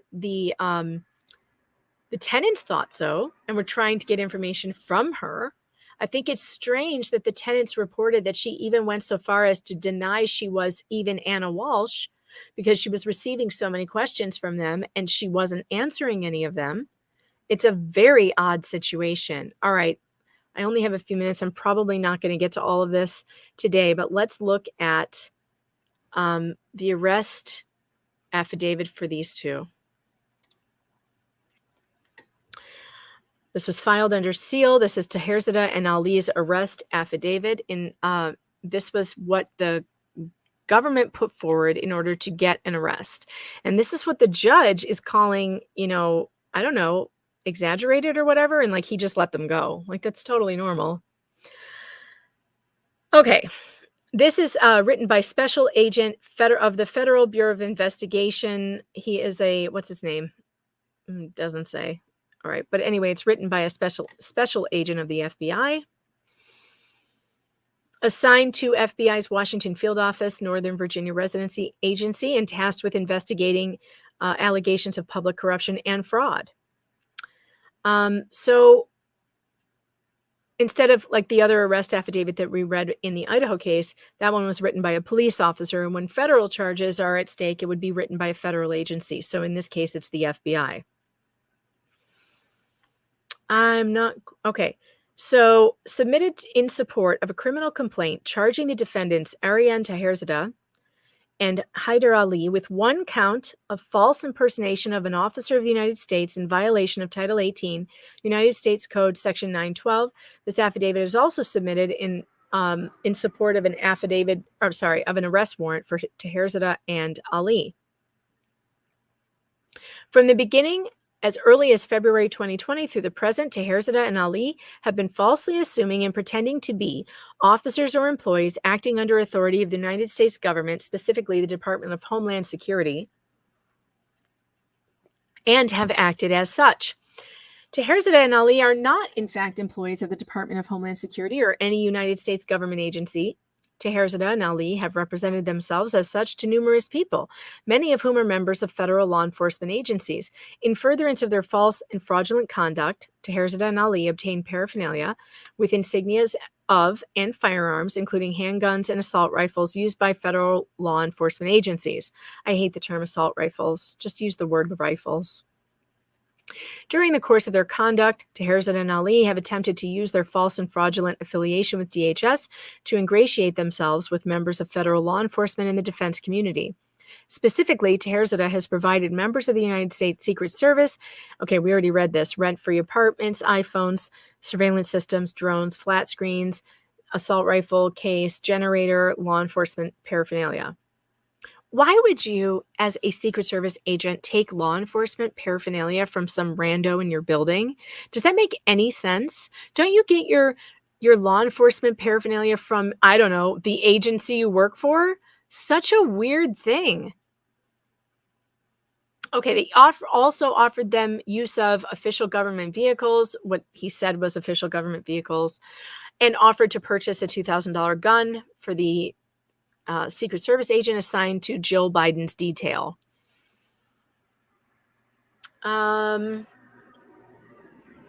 In furtherance of their false and fraudulent conduct, Taherzadeh and Ali recruited an individual to be an employee of DHS and serve on their task force. As part of the recruitment process, Taherzadeh and Ali required that the applicant be shot with an airsoft rifle to evaluate their pain tolerance and reaction. Okay, that's kind of funny. Subsequent to being shot, the applicant was informed that their hiring was in process. The applicant was also assigned to conduct research on an individual that provided support to the Department of Defense and Intelligence community. Here's the probable cause part. On March 14th, a United States postal inspector responded to Redacted in Washington, D.C. to investigate an alleged assault involving a United States Postal Service letter carrier. The apartment complex located at Redacted is large and contains multiple units on several floors. During the course of the investigation, the USPIS inspector learned from individuals living at the apartment complex that two individuals, Aryan Taherzadeh and Haider Ali, who represent themselves as Department of Homeland Security Investigations special agents, may have witnessed the assault. The USPIS inspector then interviewed Taherzadeh and Ali. Both individuals also self-identified as investigators with the U.S. Special Police Investigation Unit, USSP. Ali identified the USSP as part of DHS. Furthermore, Ali identified Taherzadeh as an HSI special agent. Taherzadeh and Ali identified themselves as deputized special police with the city government of the District of Columbia. Taherzadeh and Ali claimed to be involved in an undercover gang-related investigation, as well as conducting investigations related to violence in the United States Capitol on January 6th.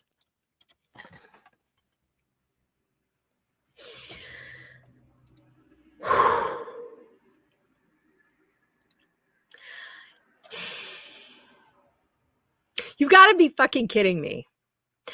And you know that the only that they got away with this shit because they claimed to be investigating January 6th, which, if you're on one side of the political spectrum, is the worst thing to happen to this nation. Even worse than 9/11 was January 6th. Holy shit. I mean, how do you read this and not start just, my head's exploding. I don't even know. My head's just exploding right now. What is happening? Well, I got to go to the starred chats. Hold on. Obviously, we're going a little late today because I really do want to get through this. I haven't read the whole thing, and that just blew my mind. How do you pretend to be a Fed without ID? Well, they had fake ID equipment, so I bet they had IDs. This is some Skyrim stealth. I don't know what Skyrim means, but it's funny regardless. Oh yeah, I should have said that. My promo code this month is SQUATS on Locals. If you want 2 months free, all you have to do is use promo code SQUATS on meganfox.locals.com when you sign up for a year, and you will get that. These feds are effing stupid. Well, I don't know how to explain this, but dude, all right. The U.S. Let's move on. The USPIS inspector also learned from other residents at Redacted that Taherzada and Ali utilized several apartments in the complex that they never paid for. How do I get that deal? Taherzada and Ali told these residents that these apartments were being paid for by DHS. The USPIS inspector was also informed that both individuals utilize a black GMC SUV and describe it as their official DHS vehicle. According to residents, this vehicle is equipped with emergency lights. The USPIS inspector was also informed by residents that Taherzada and Ali have video surveillance set up in various parts of the redacted apartment complex. Furthermore, Taherzada and Ali represented to residents at the apartment complex that they can access at any time the cellular telephones of residents of the apartment complex. These residents stated that they believed that Taherzada and Ali had access to personal information of all the residents at the apartment complex. Didn't they say journalists were in this building? How the hell did journalists live in this building and allow this to go on for very long? And where are they?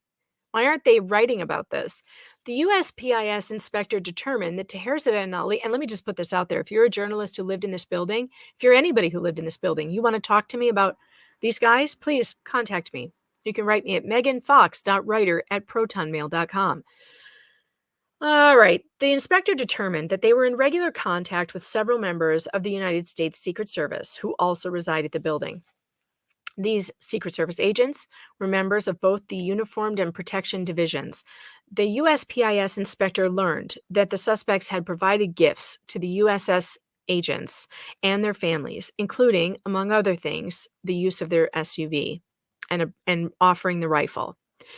The USPIS inspector provided this information to the DHS Office of Inspector General, which then referred the information to the Federal Bureau of Investigation for further investigation. It was at this point that the FBI began its investigation, which corroborated the statements of residents obtained by the USPIS inspector. Witness 1 lived at the building in Washington, D.C. Witness 1 is not employed by any federal law enforcement entities. Around July, Taherzada represented to Witness 1 that he was a special agent with HSI. Taherzada represented that Ali was affiliated with HSI but had no arrest powers. Witness 1 has seen Taherzada's DHS HSI badge as well as credentials from USSP. Witness 1 observed Taherzada carrying a firearm concealed on his person. While in apartments controlled and maintained by Taherzada, Witness 1 has observed computer equipment, surveillance equipment, and servers. These guys are not doing this for no reason. Taherzada also showed Witness 1 the HSI case file of a person Taherzada was working on. The case file was marked confidential. Taherzada recruited Witness 1 to serve as an employee of HSI. According to Witness 1, because he or she believed that Taherzada was an employee of HSI, she agreed to pursue DHS HSI employment through him. Taherzada represented that he had started the process of hiring Witness 1 as an employee of DHS HSI, and that he also had authority to deputize individuals as employees of DHS HSI. As part of the HSI recruiting process, Taherzada asked Witness 1 to conduct research into an individual who worked for the United States government as a contractor. Specifically, this individual provided support to the Department of Defense and intelligence community. Further, Taherzada told Witness 1 that as part of the recruiting process, Taherzada would have to shoot Witness 1 with an air rifle in order to evaluate Witness 1's reaction and pain tolerance. According to Witness 1, because she believed this was part of DHS HSI recruiting process, because that's perfectly normal, she agreed to be shot and subsequently was shot by Taherzada. During the shooting, Ali was present. Witness 2, a Secret Service agent currently assigned to the First Lady's Protection Detail, Jill Biden, lives at the same building in D.C. On or about July 4th, Independence Day, 2021, Witness 2 was introduced to Taherzada, who represented that he was an HSI agent and that Ali was an HSI analyst. Although Taherzada was very outspoken about his job with HSI, he claimed that he was part of a covert task force. Of course he did. Is this giving you the same vibes as what's that movie with Arnold Schwarzenegger? True Lies? That guy, the fake spy, who was like, moving in on his wife. Flux, thanks to the super chat, says, an old girl covered it up. 100% Fed job. What did you actually stumble upon, Megan? This is a whole cover up. Well, it sure is weird. I mean, it's weird to me. I don't think these things happen in a vacuum. C. Suter says, why did the postal inspector saw these issues, but the Secret Service didn't? I know. It's a good question. Well, they're not they're not bringing their best. Let's just put it that way. They're not sending their best to the U.S. Secret Service. Say it, Megan. Just say it. What was it that I was going to say that I didn't say? I don't remember. It reminds me of the Super Troopers Fed movie. It's not good. All right, getting back to it. According to Witness 2, Taherzada made it clear that he is the go-to guy if a resident needs anything in the building. Taherzada provided gifts or favors for residents, many of whom are members of law enforcement, including the FBI, Secret Service, or DHS. How did other DHS employees not know? Their IDs must have been really good. Or employees of the government agencies, including the Department of Defense and Navy. For instance, Taherzada previously loaned out his government vehicle to Witness 2's wife and also provided her with a generator. Now, that could have just been a neighborly thing to do. That's not illegal. Taherzada offered to provide Witness 2 an AR-15 style rifle that is valued around $2,000. Witness 2 confirmed that Taherzada and Ali both live at the same address where she is. Witness 2 stated Ali lives in a separate apartment on the floor below Taherzada. Witness 2 noted that Taherzada's primary apartment has numerous security cameras. Taherzada was shown Witness 2's security footage from various areas of the apartment complex, indicating that he had gained access to the security system for the entire apartment complex.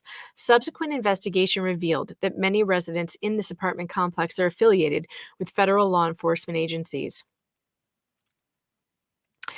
In furtherance of his efforts to represent himself to be a member of DHS HSI, Taherzada sent Witness number 2 a photo in an HSI vest. See below.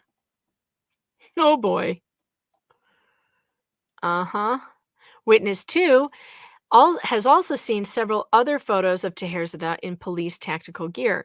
Taherzada sent Witness 2 these photos. Now, by the way, you can buy these vests on Amazon. And I know this because I was considering at the time, I was covering something and I was looking for that was going to be like a protest.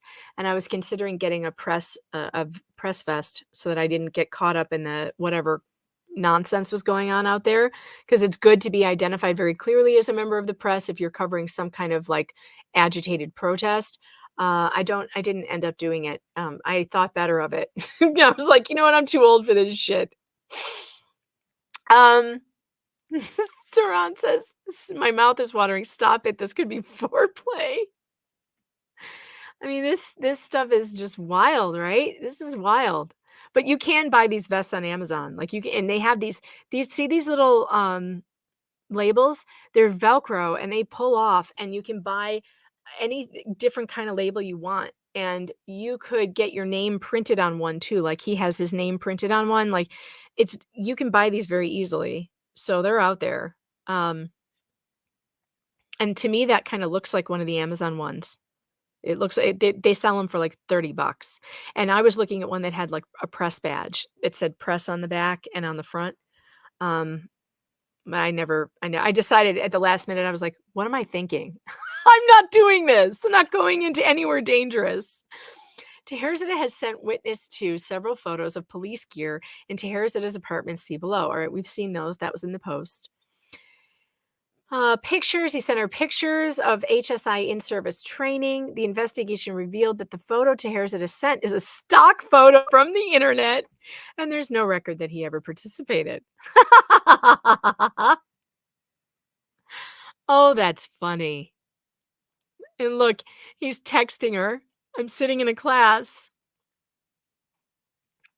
While in Teherzada's primary residence, witness 2 saw a federal law enforcement training center, hereafter FLETC training certificate, that she believed to be associated with Teherzada. On multiple occasions in 2021 and 2022, witness 2 observed Teherzada carrying a Glock 19 Generation 5 firearm with a TLR 7A Streamlight flashlight attachment. Witness 2 also observed Teherzada carrying this firearm concealed with an inside the waistband holster. Teherzada told Witness 2 that this was his HSI-issued firearm. Witness 2 has seen Teherzada wear this firearm in public outside of his apartment as well as in the apartment. On or about February 2 of 2022, Witness 2 told Teherzada that on February 17th, Witness 2 would be attending Secret Service's Glock transition course. Witness 2's federal agency was in the process of transitioning from P229 Sig Sauer to Glock 19 Generation 5 as they issued service weapon. At some point after Witness 2 had received the issued Glock 19 Generation 5, Teherzada made a comment, "We are all transitioning to the Glock 19s in DHS." After Teherzada made that comment, Teherzada pulled a concealed Glock 19 Generation 5 from his appendix area. Teherzada demonstrated that his was identical to Witness 2's issued Glock 19 Generation 5 to include the TLR 7A Streamlight flashlight attachment. On or about the second week of March 2022, Teherzada came to Witness 2's apartment carrying a Glock 19 Generation 5 in an iron tactical holster. Teherzada stated that he had an extra holster and wanted to give Witness 2 the iron tactical holster for Witness 2's newly issued Glock 19 Generation 5. Witness 2 is still in possession of this holster. Well, I mean, that's like a friendly thing to do, I guess. I mean, I don't know. These guys are so sus, man. They're so sus. Mothersland says, looks like Anna was the fall girl. Who knows? Suitor says maybe he took out the wife because he was afraid she was going to get the whole family killed. I don't know. It's all very strange to me. This is all very weird to me. I'm going to try and move it along quickly here so we can get to the end. Witness number 3, a member of the United States Secret Service Uniform Division assigned to protect the White House complex, lived in a penthouse apartment, must be nice, at the same building from approximately February 2021 to January 2022. Teherzada introduced himself to Witness 3 as an HSI agent. Teherzada told Witness 3 that he is currently in a gang unit with DHS and that Teherzada used to work in crimes against children. Witness 3 stated that Teherzada's credentials say ICE on them and indicate that he's a special agent. Isn't ICE immigration? Oh, weird. Teherzada provided Witness 3 with a rent-free penthouse apartment for approximately 1 year, which cost approximately $40,200. According to Witness 3, Teherzada paid for another federal law enforcement officer's rent in the apartment complex. Witness 3 confirmed that Teherzada lives in and has several apartments in the complex. Witness 3 stated that she received an email from what she believed to be Teherzada's DHS email. Ana Herzada at dhs.ussp.us. Witness 3 also recalled that the email she received from this address has disclaimers about receiving information from a federal agency. Subsequent investigation confirmed that this email address is false and fraudulent and not a genuine United States government email address. While in Teherzada's primary residence, Witness 3 observed that Teherzada possessed FLETC training certificates and a private identity verification card, commonly referred to as a PIV card, which Teherzada uses to access a laptop that is labeled with a DHS symbol. Witness 3 seems awfully high-tech to me, guys. Witness 3 stated that she saw a federal logon privacy notice when Teherzada logged onto his DHS computer. Beginning in 2021, Witness 3 observed Teherzada carrying a Glock 19, but cannot state how recently that occurred. The most recent date possible is January of 2022. Teherzada provided Witness 3 with gifts, including an HSI coin and DHS patch. Witness 3 confirmed that Ali lives in the apartment complex, though she could not specify where Ali works. Witness 4 is a document analysis expert with DHS HSI and lives in the apartment complex located in Washington, D.C. In or around June of 2021, Teherzada approached Witness 4 and told he knew Witness 4 was affiliated with HSI or possibly the United States Citizenship Immigration Service, which is in DHS. Teherzada told Witness 4 that he was an HSI agent, but he was working undercover. Witness 4 talked to her supervisors about Teherzada and was unable to verify his information through HSI internal databases. When Witness 4 confronted Teherzada about this inability to locate his name in the HSI database, Teherzada claimed that his name was redacted due to his undercover status. Witness 4, that, again, if anyone ever tells you that, they're lying, because if they were that far undercover, they wouldn't be just telling random neighbors. That's just so bizarre and stupid. So dumb. This is absurd. Witness 4 observed Teherzada carrying a weapon, which she believes is a handgun, and stated that Teherzada always carries it. Teherzada claimed to Witness 4 that he has a list of all federal agents in the apartment complex. Witness 4 stated that Teherzada has codes to the elevators that gives him access to every floor, which is beyond what normal residents possess. While in Teherzada's primary residence, Witness 4 saw a significant amount of law enforcement paraphernalia, including SWAT vests, a large safe, computers, a high-powered telescope, and internal surveillance cameras in his apartment. Teherzada has shown Witness 4 surveillance footage from around the apartment complex. I lost Rumble. Hold on. I lost my Rumble chat. All right. How you guys doing in there? Doing okay in Rumble? I should look at the Rumble comments. I haven't seen any. I'm going to check Rumble comments now for a minute. P. Beaver says, Megan deserves some rants. It would be nice. Not required, but it would be nice. Let's see. You guys are doing okay over there, I see. Let me check on the locals chat. Locals, how are you doing? How's everybody in locals? What do you think about this hilarious development we have here? Because I'm telling you what, if this doesn't, why isn't this being reported on all the other news outlets that are they're just dying for more information on Ana Walshe? Isn't that weird to you? It's weird that like only the New York Post wrote about it. No one else has put it together. It's very weird to me. All right. I think they're maybe specifically not putting it together on purpose. Dun, dun, dun, dun. Moving down, we're almost done. Witness number 5 is a member of the United States Secret Service Uniform Division assigned to protect the White House complex and lived in a 3-bedroom apartment at the same address in Washington, D.C. On Rumble, KM Will 275 says, it was rumored that Secret Service was in town for the week and it disappeared. So now that rumor has more validity. And also that she may have been a CIA agent. Who knows? Who knows? This whole thing is very cloak and dagger. Throughout the period, Teherzada provided Witness 5 with a rent-free 3-bedroom apartment with an estimated value of $48,240. Specifically, Teherzada told Witness 5 that HSI had approved extra rooms as part of his operations and that Witness 5 could live in one of them for free. The investigation confirmed that there are no such HSI operations and that it authorized no such expense. Of course, if it had, and this was some kind of operation that failed, would they admit it? You think your government would tell you if they had authorized this shit show? Do you? No. Teherzada claimed to be an agent with HSI in the GAIN unit. Teherzada told Witness 5 that being a special police officer, part of USSP, was the front end of his HSI task force.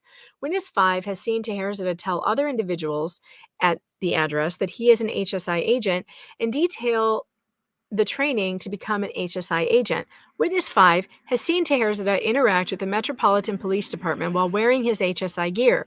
For instance, according to Witness 5, on one occasion, MPD responded to the apartment complex because of a complaint that Teherzada was wearing police equipment. Witness 5 stated that MPD responded to the scene but did not take any action. Witness 5 recalled that Teherzada had a PIV card, which he believed said DHS on it, and that the background on Teherzada's computer had DHS information. Teherzada showed Witness 5 an HSI badge and special police officer credentials. Witness 5 said that Teherzada identified himself primarily as DHS HSI, but he carried the special police officer badge on his person more often. Witness number 5 has seen DHS HSI on Teherzada's ballistic vest as well. Upon the Horizon on Rumble says, "What's so fishy about all this? Sounds like business as usual to me." It's perfectly normal. There's nothing to see here. Since approximately February 2020, Witness number 5 has seen Teherzada carry a Glock 19 on his person. Prior to the Glock, saw him with other weapons, blah, blah, blah, carried it on his belt. Okay, everybody saw that. Witness 5 has seen him drive 2 black Tahoe-like vehicles and Impala. Where's the money coming from for the 5 penthouses and the SUVs? How does the judge not think that this is a problem? While in Teherzada's primary residence, Witness 5 recalled seeing a desktop computer, cameras, and a gun locker. On the walls of the apartment, Witness 5 saw FLETC certificate and Police 1 certificates, patches, handguns, rifles, airsoft guns, blah, blah, blah. Recalled that the rifle was kept in Teherzada's office in his primary residence and that a gun was hidden under a desk in the living room. While in another apartment maintained and controlled by Teherzada, Witness 5 recalled seeing police equipment, computer monitors, and a computer server. Teherzada told Witness 5 that all of his equipment was for use in connection with the HSI task force. Teherzada gave Witness 5 gifts, including a drone, a gun locker, and a Pelican case. Witness 5 stated that Teherzada also rents a number of other apartments in the building. In or around January of 2022, Witness 5 moved out of the rent-free apartment Teherzada provided him. Witness 5 then observed Teherzada began moving law enforcement and computer equipment into that apartment. Witness 5 said that Teherzada has full access to all floors of the apartment and some restricted areas, and believes Teherzada spoke with management of the apartment complex and was able to get access to these areas because of his HSI operation. Maybe that's why they gave it to him. He duped Tishman Speyer to give him access, and Tishman Speyer doesn't want to admit that they did that? Witness 5 further stated that Teherzada has a document which she has seen containing the names and room numbers of residents in the apartment complex. Teherzada told Witness 5 that Ali took care of all administrative issues with Teherzada's HSI task force. Corporate records. United Special Police, LLC, is a Washington, D.C. limited liability company with a registered address associated with a residence maintained and controlled by Teherzada. Teherzada is the beneficial owner of USSP. On USSP's website, USSP is described as a private law enforcement investigative and protective service headquartered in Washington, D.C. The website goes on to say the USSP can provide law enforcement protective services and investigative services within contracted jurisdiction. Based on my training and experience and the information provided in this affidavit, there is probable cause to believe that as early as February 2020 in the District of Columbia and elsewhere, Ariane Teherzada and Haider Ali did falsely assume or pretend to be an officer or employee acting under the authority of the United States or any department, agency, or officer thereof and acts as such in violation of Title 18. And that's that. Okay, so we've got that. I believe there was something else though that I wanted to show you. So let me get back over to my. How you all doing? You holding up okay? And we come to my last piece of information here for today. What the actual fuck, New York Times? Let's go see what the New York Times is doing. Now that information's been out there, okay? I looked at the dates. Let me look at the dates real quick. Let's look at the dates. We've got this article in the Post on January 13th of 2023. Now we go to New York, the New York Times, and this is written on January 14th of 2023. Let's see what the New York Times is going to say about this case, shall we? Shall we? Here we go. Let me get over here. Share this tab instead. Let me embiggen for you so you can see this, because this is some horse shit right here. I mean, you just heard all the stuff I read. It is newsworthy, right? We agree that it's newsworthy. From Leah Geo says, this is weird as fuck. Yeah, thank you. Those are my thoughts. So here we go. Finishing up. Last article I want to read to you, and then I'm out of here because I'm hungry. I'm past my lunch. Hey, that's a cute bathing suit. Dang, I like that. All right, sorry, I'm getting distracted. Ana Walshe projected success and optimism. Behind the scenes, the missing 39-year-old had stress and uncertainty. All right, let's just read. Here she is. Pretty gal. We're sorry she's missing. In the side of herself she shared with the world, Ana Walshe was a font of positivity and platitudes. Her social media accounts brimmed with uplifting quotes and aspirational slogans, leaving little doubt as to her ambitions. The Cohasset mother of three was driven and confident and a capable leader who once pledged to a friend one day she would lead a Fortune 500 company. So much of her life and career was about presentation, showing high-end real estate, working in luxury hotels, dressing in brand names, and networking at black tie events. And like so many her age, she chronicled life and career through a carefully curated series of online snapshots and affirmations, replete with hashtags, #smile, #luckymama, #grateful. Take the risk of optimism, she shared in a social media post in the final days of 2022, a message typical of her buoyant persona. Behind that public facade, however, her world was beset by stress and difficulty, the coming year poised to bring major change. She had spent much of the past year living apart from her family after moving last March to Washington, D.C. for work. On the West Coast, she was accused in a civil lawsuit of helping facilitate an elaborate fraud scheme with her husband, and in Cohasset, her husband, Brian R. Walsh, who pleaded guilty to the con in 2021, awaited a potential prison sentence while mired in debt. Now the 39-year-old woman who was last seen on January 1st is at the center of a mystery. Where is Ana Walshe? Her husband is currently in jail, charged with misleading authorities in their investigation into her disappearance, and authorities who are continuing an exhaustive search that has included scouring local woods and landfills, as well as picking through the details, public and private, of Ana Walshe's past. Beyond her recent move and the major life changes, there were signs of distress. Her mother, Milanka Lubjičić, I'm going to completely pronounce that wrong, of Belgrade, Serbia, told Fox News that her daughter had pleaded with her to come to the United States in late December, just a week before her disappearance. Clearly, her mother said in an interview, there must have been some problems. In one of the final photos posted to her Instagram page, she isn't wearing her wedding ring.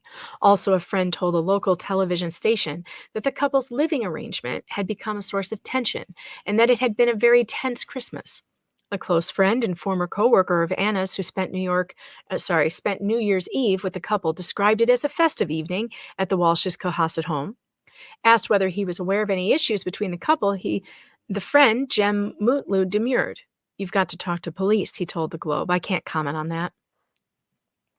In many ways, Ana Walshe's story is one of by the bootstraps ingenuity, according to a trove of court records and legal memos, as well as interviews with friends and relatives. A native of war-torn Serbia, she arrived in the U.S. in 2005, cleaning hotel rooms in a tiny Virginia town. Quickly, she went to work and rose through society's social strata.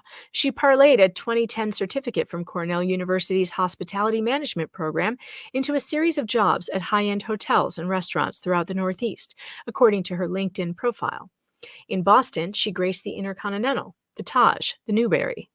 At each stop, she seemed to make an impression. Colleagues noted her ability to motivate and lead with compassion. She knew how to read a room and how to work one, a key skill in an industry based on accommodations. Her emotional intelligence skills made me feel quite comfortable to be vulnerable to her, a manager from the Newberry Boston remarked on LinkedIn. Anna was there when the work was tough, and Anna was there when the work was finished, another former colleague wrote. She relished the world of TED Talks, motivational speakers, and networking events. She reveled in luxury items and accommodations. Her social media accounts are filled with vacation snaps from Italy and South Beach, Serbia, and New York City. In 2008, she met Brian Walsh himself, no stranger to global travel, fine wine, and art. Walsh of Boston met her at the Wheatley Hotel in the Berkshires, where she worked. Though married at the time, or shortly later to a different man, a chef at the hotel when she met Brian, she later recalled in a court filing, it was love at first sight. He was handsome and charismatic with an appreciation for life's finer things and a credit card that spared little expense. In him, Anna later said she found a good-hearted man struggling to overcome his demons. When I met Brian, I witnessed his kindness and generosity on many occasions. However, I also saw the level of suffering in his life, she wrote in a letter to the judge overseeing his fraud case. He was afraid of relationships and for years did not allow anyone to get close to him, including me. He was clearly in doubt that he could be loved for who he truly was. Shortly after meeting, the couple embarked on a lengthy, long-distance relationship. Almost from the start, there were problems. In August of 2014, she told police in Washington, D.C., that Walsh threatened her during a telephone call, saying he was going to kill her and her friend, according to a police report and a law enforcement official briefed on the matter. The case was later dropped, a spokeswoman for the Metropolitan Police said, after she declined to cooperate with investigators. The following year, the two announced their engagement, and soon after they were married. They eventually had 3 sons. As their family grew, and as Ana Walshe climbed the corporate ladder, the couple's legal troubles mounted. Around this time, Brian Walsh was pulling off an elaborate art forgery and fraud scheme. He sold a pair of fake Andy Warhol paintings to a pair of art buyers, bilking them out of $80,000. Federal prosecutors said he was motivated by a need to sustain a lavish lifestyle that was out of his reach. For instance, as part of the Warhol fraud scheme, he bilked a victim in France of $145,000 according to court records. And then he took Anna shopping at Prada, according to prosecutors who cited Walsh's credit card receipts. Meanwhile, the money he fleeced in the art case went to pay credit card debts accrued through travel and at fancy restaurants, prosecutors said.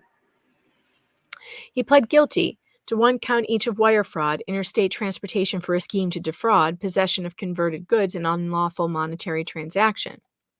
Before he was set to be sentenced, however, he was accused of misleading investigators by failing to disclose some of Anna's assets, including a 2014 Fiat, a 2015 Maserati, real estate, and more. Prosecutors were displeased. It is particularly striking because the defendant's wife benefited from the fraud here, which took place before they were married but were together. The defendant transferred approximately $115,000 directly to or for the benefit of his wife from funds provided by the victims, prosecutors wrote in a memo. How much Ana Walshe knew of her husband's alleged deceits remains unclear. Though she was never charged in the Andy Warhol scheme, authorities in court records accused her of playing a peripheral role. Her eBay account was used to list 2 original Warhol paintings, records show, and she'd twice had contact with victims in the case. At one point, the FBI sought her DNA and fingerprints in the case, though it's unclear if the evidence was ever collected. According to the eBay listing, the couple owned the paintings and were forced to sell them at a loss in order to remodel their home. Our loss is your gain, the listing said. A civil suit filed by one of the victims in the Warhol scheme, a California art gallery owner, also alleges Anna used her position in the hospitality industry to engender trust in buyers of forged art that she and her husband were selling. The Walsh's attorney in the civil suit declined to comment. In 2019, following the death of his father, Brian Walsh was accused in probate court of attempting to sell his father's home despite being disinherited from the will. The claim became the center of a drawn-out court battle. As these legal troubles swirled, meanwhile, Ana Walshe showed little outward signs of tumult. Bohan Basivic, 40, who lives in Belgrade and has known Ana Walshe since the two attended elementary school together in the early 1990s, said the only change he noticed in his friend over the past year was a new spontaneity. It seemed like she was at a place where she'd achieved what she wanted family-wise and work-wise, he said in an interview with the Globe. And she kind of wanted to live life a bit more freely. As for her marriage, Basivic said, up until recently, I never had any doubt that she was completely in love with the man. Over the last year, however, her life was increasingly anchored in Washington, her social media feed rife with photos of her life in the nation's capital, at a book signing on the Capitals hockey game, surrounded by smiling colleagues, and at a holiday work party. And while she posted several photos of her 3 children, there are precious few of her husband. When we see Anna, it's usually just Anna, said Carrie Westbrook, a longtime friend of Ana Walsh's, living outside of Washington, D.C. Abdullah Alamtari, a longtime friend of Anna's, who is based in D.C., last spoke to her via text message around midnight New Year's Eve, just hours before she was last seen. In the days that followed, he said he texted her again, but never heard back. Not out of the ordinary, he said, given her propensity for untimely responses. It wasn't until a few days later, when he was informed that a missing persons report was being filed, that Al-Mutari began to worry. Then it was like, wait, what is going on here? And that's the end of the article. Now I ask you, now that was all good information and everything, like no problem there, good information, but why did they not mention at all that she's tied to this other federal case that could be terrorism? Who knows? Durna 1804, thanks for the super chat, says she was naive. Serbian culture has no guile. Everybody wears their heart on their sleeves, so much so that the Serbo-Croatian expression for don't play dumb is stop pretending to be an Englishman. Interesting. Let me get to this. Warrior Biatch says, by the way, I love you, Megan. Thanks for everything you do.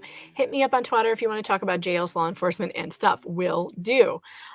So that's the end of what I wanted to get to today. Were all of those things. I'm going to let that sink in for you guys for a while. I've got to run because I am way behind. I'm way late. I didn't mean to keep you guys all to this long. But I want you to just let this sink in, and we will talk about it again at another time. But pay attention for me in the next few days and see how many news outlets actually connect these stories. I know I'm going to write about it. I know I'm going to mention it in my PJ Media piece that I plan on writing about this. But I think it's really weird that a day after that bombshell New York Post article comes out, the New York Times doesn't update its article to include the fact that she's linked so closely to this other federal case, which is so mysterious, by the way. So mysterious. I would love to get the transcripts or whatever I could get of that federal case. I don't know what's available, but I will keep an eye out on it. I will try and get, court records if I can on Taherzadeh and Ali's case. Sentencing is coming up in February for at least one of them. The other one, the sentencing has not been set. I guess they've been found guilty. I don't even know. Like, there's so little information out. That's all I could find. I couldn't find anything about there being a trial. Like, literally found nothing. I will look for it, though, and I'll see if I can find anything else. All right. Here's what I need you to do. Go to Locals. Go to meganfox.locals.com and subscribe there immediately. You can follow me for free. And if you decide to subscribe, use the promo code SQUATS that will get you 2 free months when you sign up for a year. You don't have to sign up to follow me and get notifications. But when you download that Locals app, make sure that you turn the notifications on and visit me on PJ Media, where I am always, I'm always there and happy to, of course, respond to emails as well. If you want to communicate with me, you can email me. You can email me at meganfox.writer@protonmail.com. As usual, thank you so much for being here with me. I can't believe some of you hang out for the entire 3 hours, and today it was 3.5. And tomorrow we have some interesting stuff coming up. So Alvin Louis from Courage is a Habit will be with me here tomorrow. Also, one of his friends who is also doing SEL research, Jennifer, she's going to be here as well at another part of the hour. We had 2 debates set up to go with. Alvin was going to be debating someone on SEL, and so is Jennifer. But as of right now, the debate partners have backed out. They are not going to be coming on here. We're going to be talking about that tomorrow. It is hilarious. I'm still trying to get it, really. But I would like to have them here, but they've backed out. And for sure, we want to say thank you to all of you in the chat who come here, and thank you to Leah Gio, by the way, who has been fantastic in helping me put these shows together and helping me get all of this going and organized for you guys, and hanging out with me and being so hilarious. And she and I have got to get together and start planning when is the next. Just quit flipping me off from the green room. I see you over there. I see you. I'm not bringing you in here because then you'll keep me here for another half hour because I'll be laughing. I want to go eat. I'm starving. But she and I have to get together and decide when are we going to do the next Harry and Meghan, because we have to do episode 5. So that's coming up. We got to do that on Locals. We're going to do a movie matinee or movie evening. We'll see. But that's coming up. All right. I'm out of here. You guys are the best. MeganFox.locals.com. And don't forget to sign up with Leah Gio on the local autoshop.locals.com. Having tons of fun over there. Use promo code KNOWS and you can get a free subscription right now. All right, everybody. I'm out.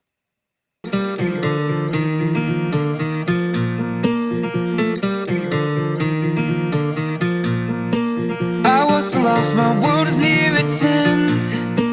I almost felt my head is full of a million choices.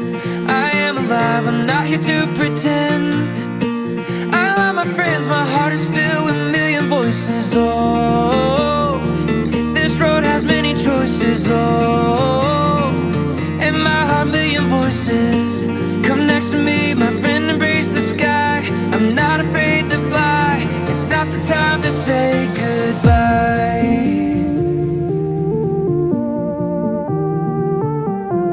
I don't wanna say goodbye. No, I don't wanna say.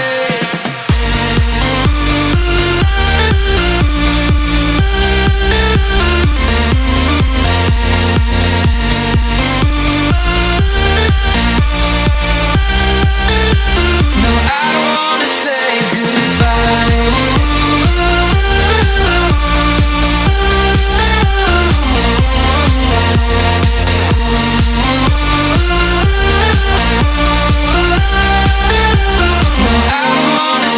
goodbye. This time I know my road is near its end. I almost felt my head is full of a million choices. I am alive, I'm not here to pretend. I love my friends, my heart is filled with a million voices. Oh, this road has many choices. And my heart, million voices. Come next to me, my friend, embrace the sky. I'm not afraid to fly. It's not the time to say goodbye. I don't wanna say goodbye. No, I don't wanna say.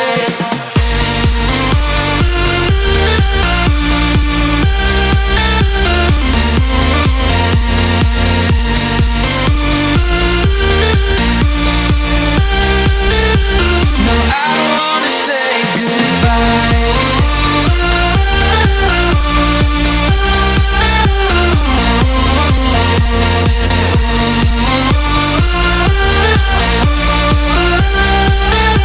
No, I don't wanna say goodbye. So I take Johnny's problem is he should have come storming in there with a string of garlic and some holy water. Across the crucifixion. May the power of Christ compel you. No, I don't. He realized his house was infested with succubuses. Of what? Yes. Suck you loaders. When you arrived in the afternoon.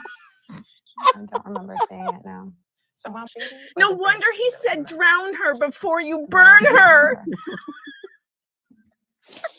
Oh my god. You- Your next witness? Now I know Witness why you wanted to drown her. Lasis, and that is Witness also lives in by Romania. video. Is that correct? That begins with Miss Vasquez.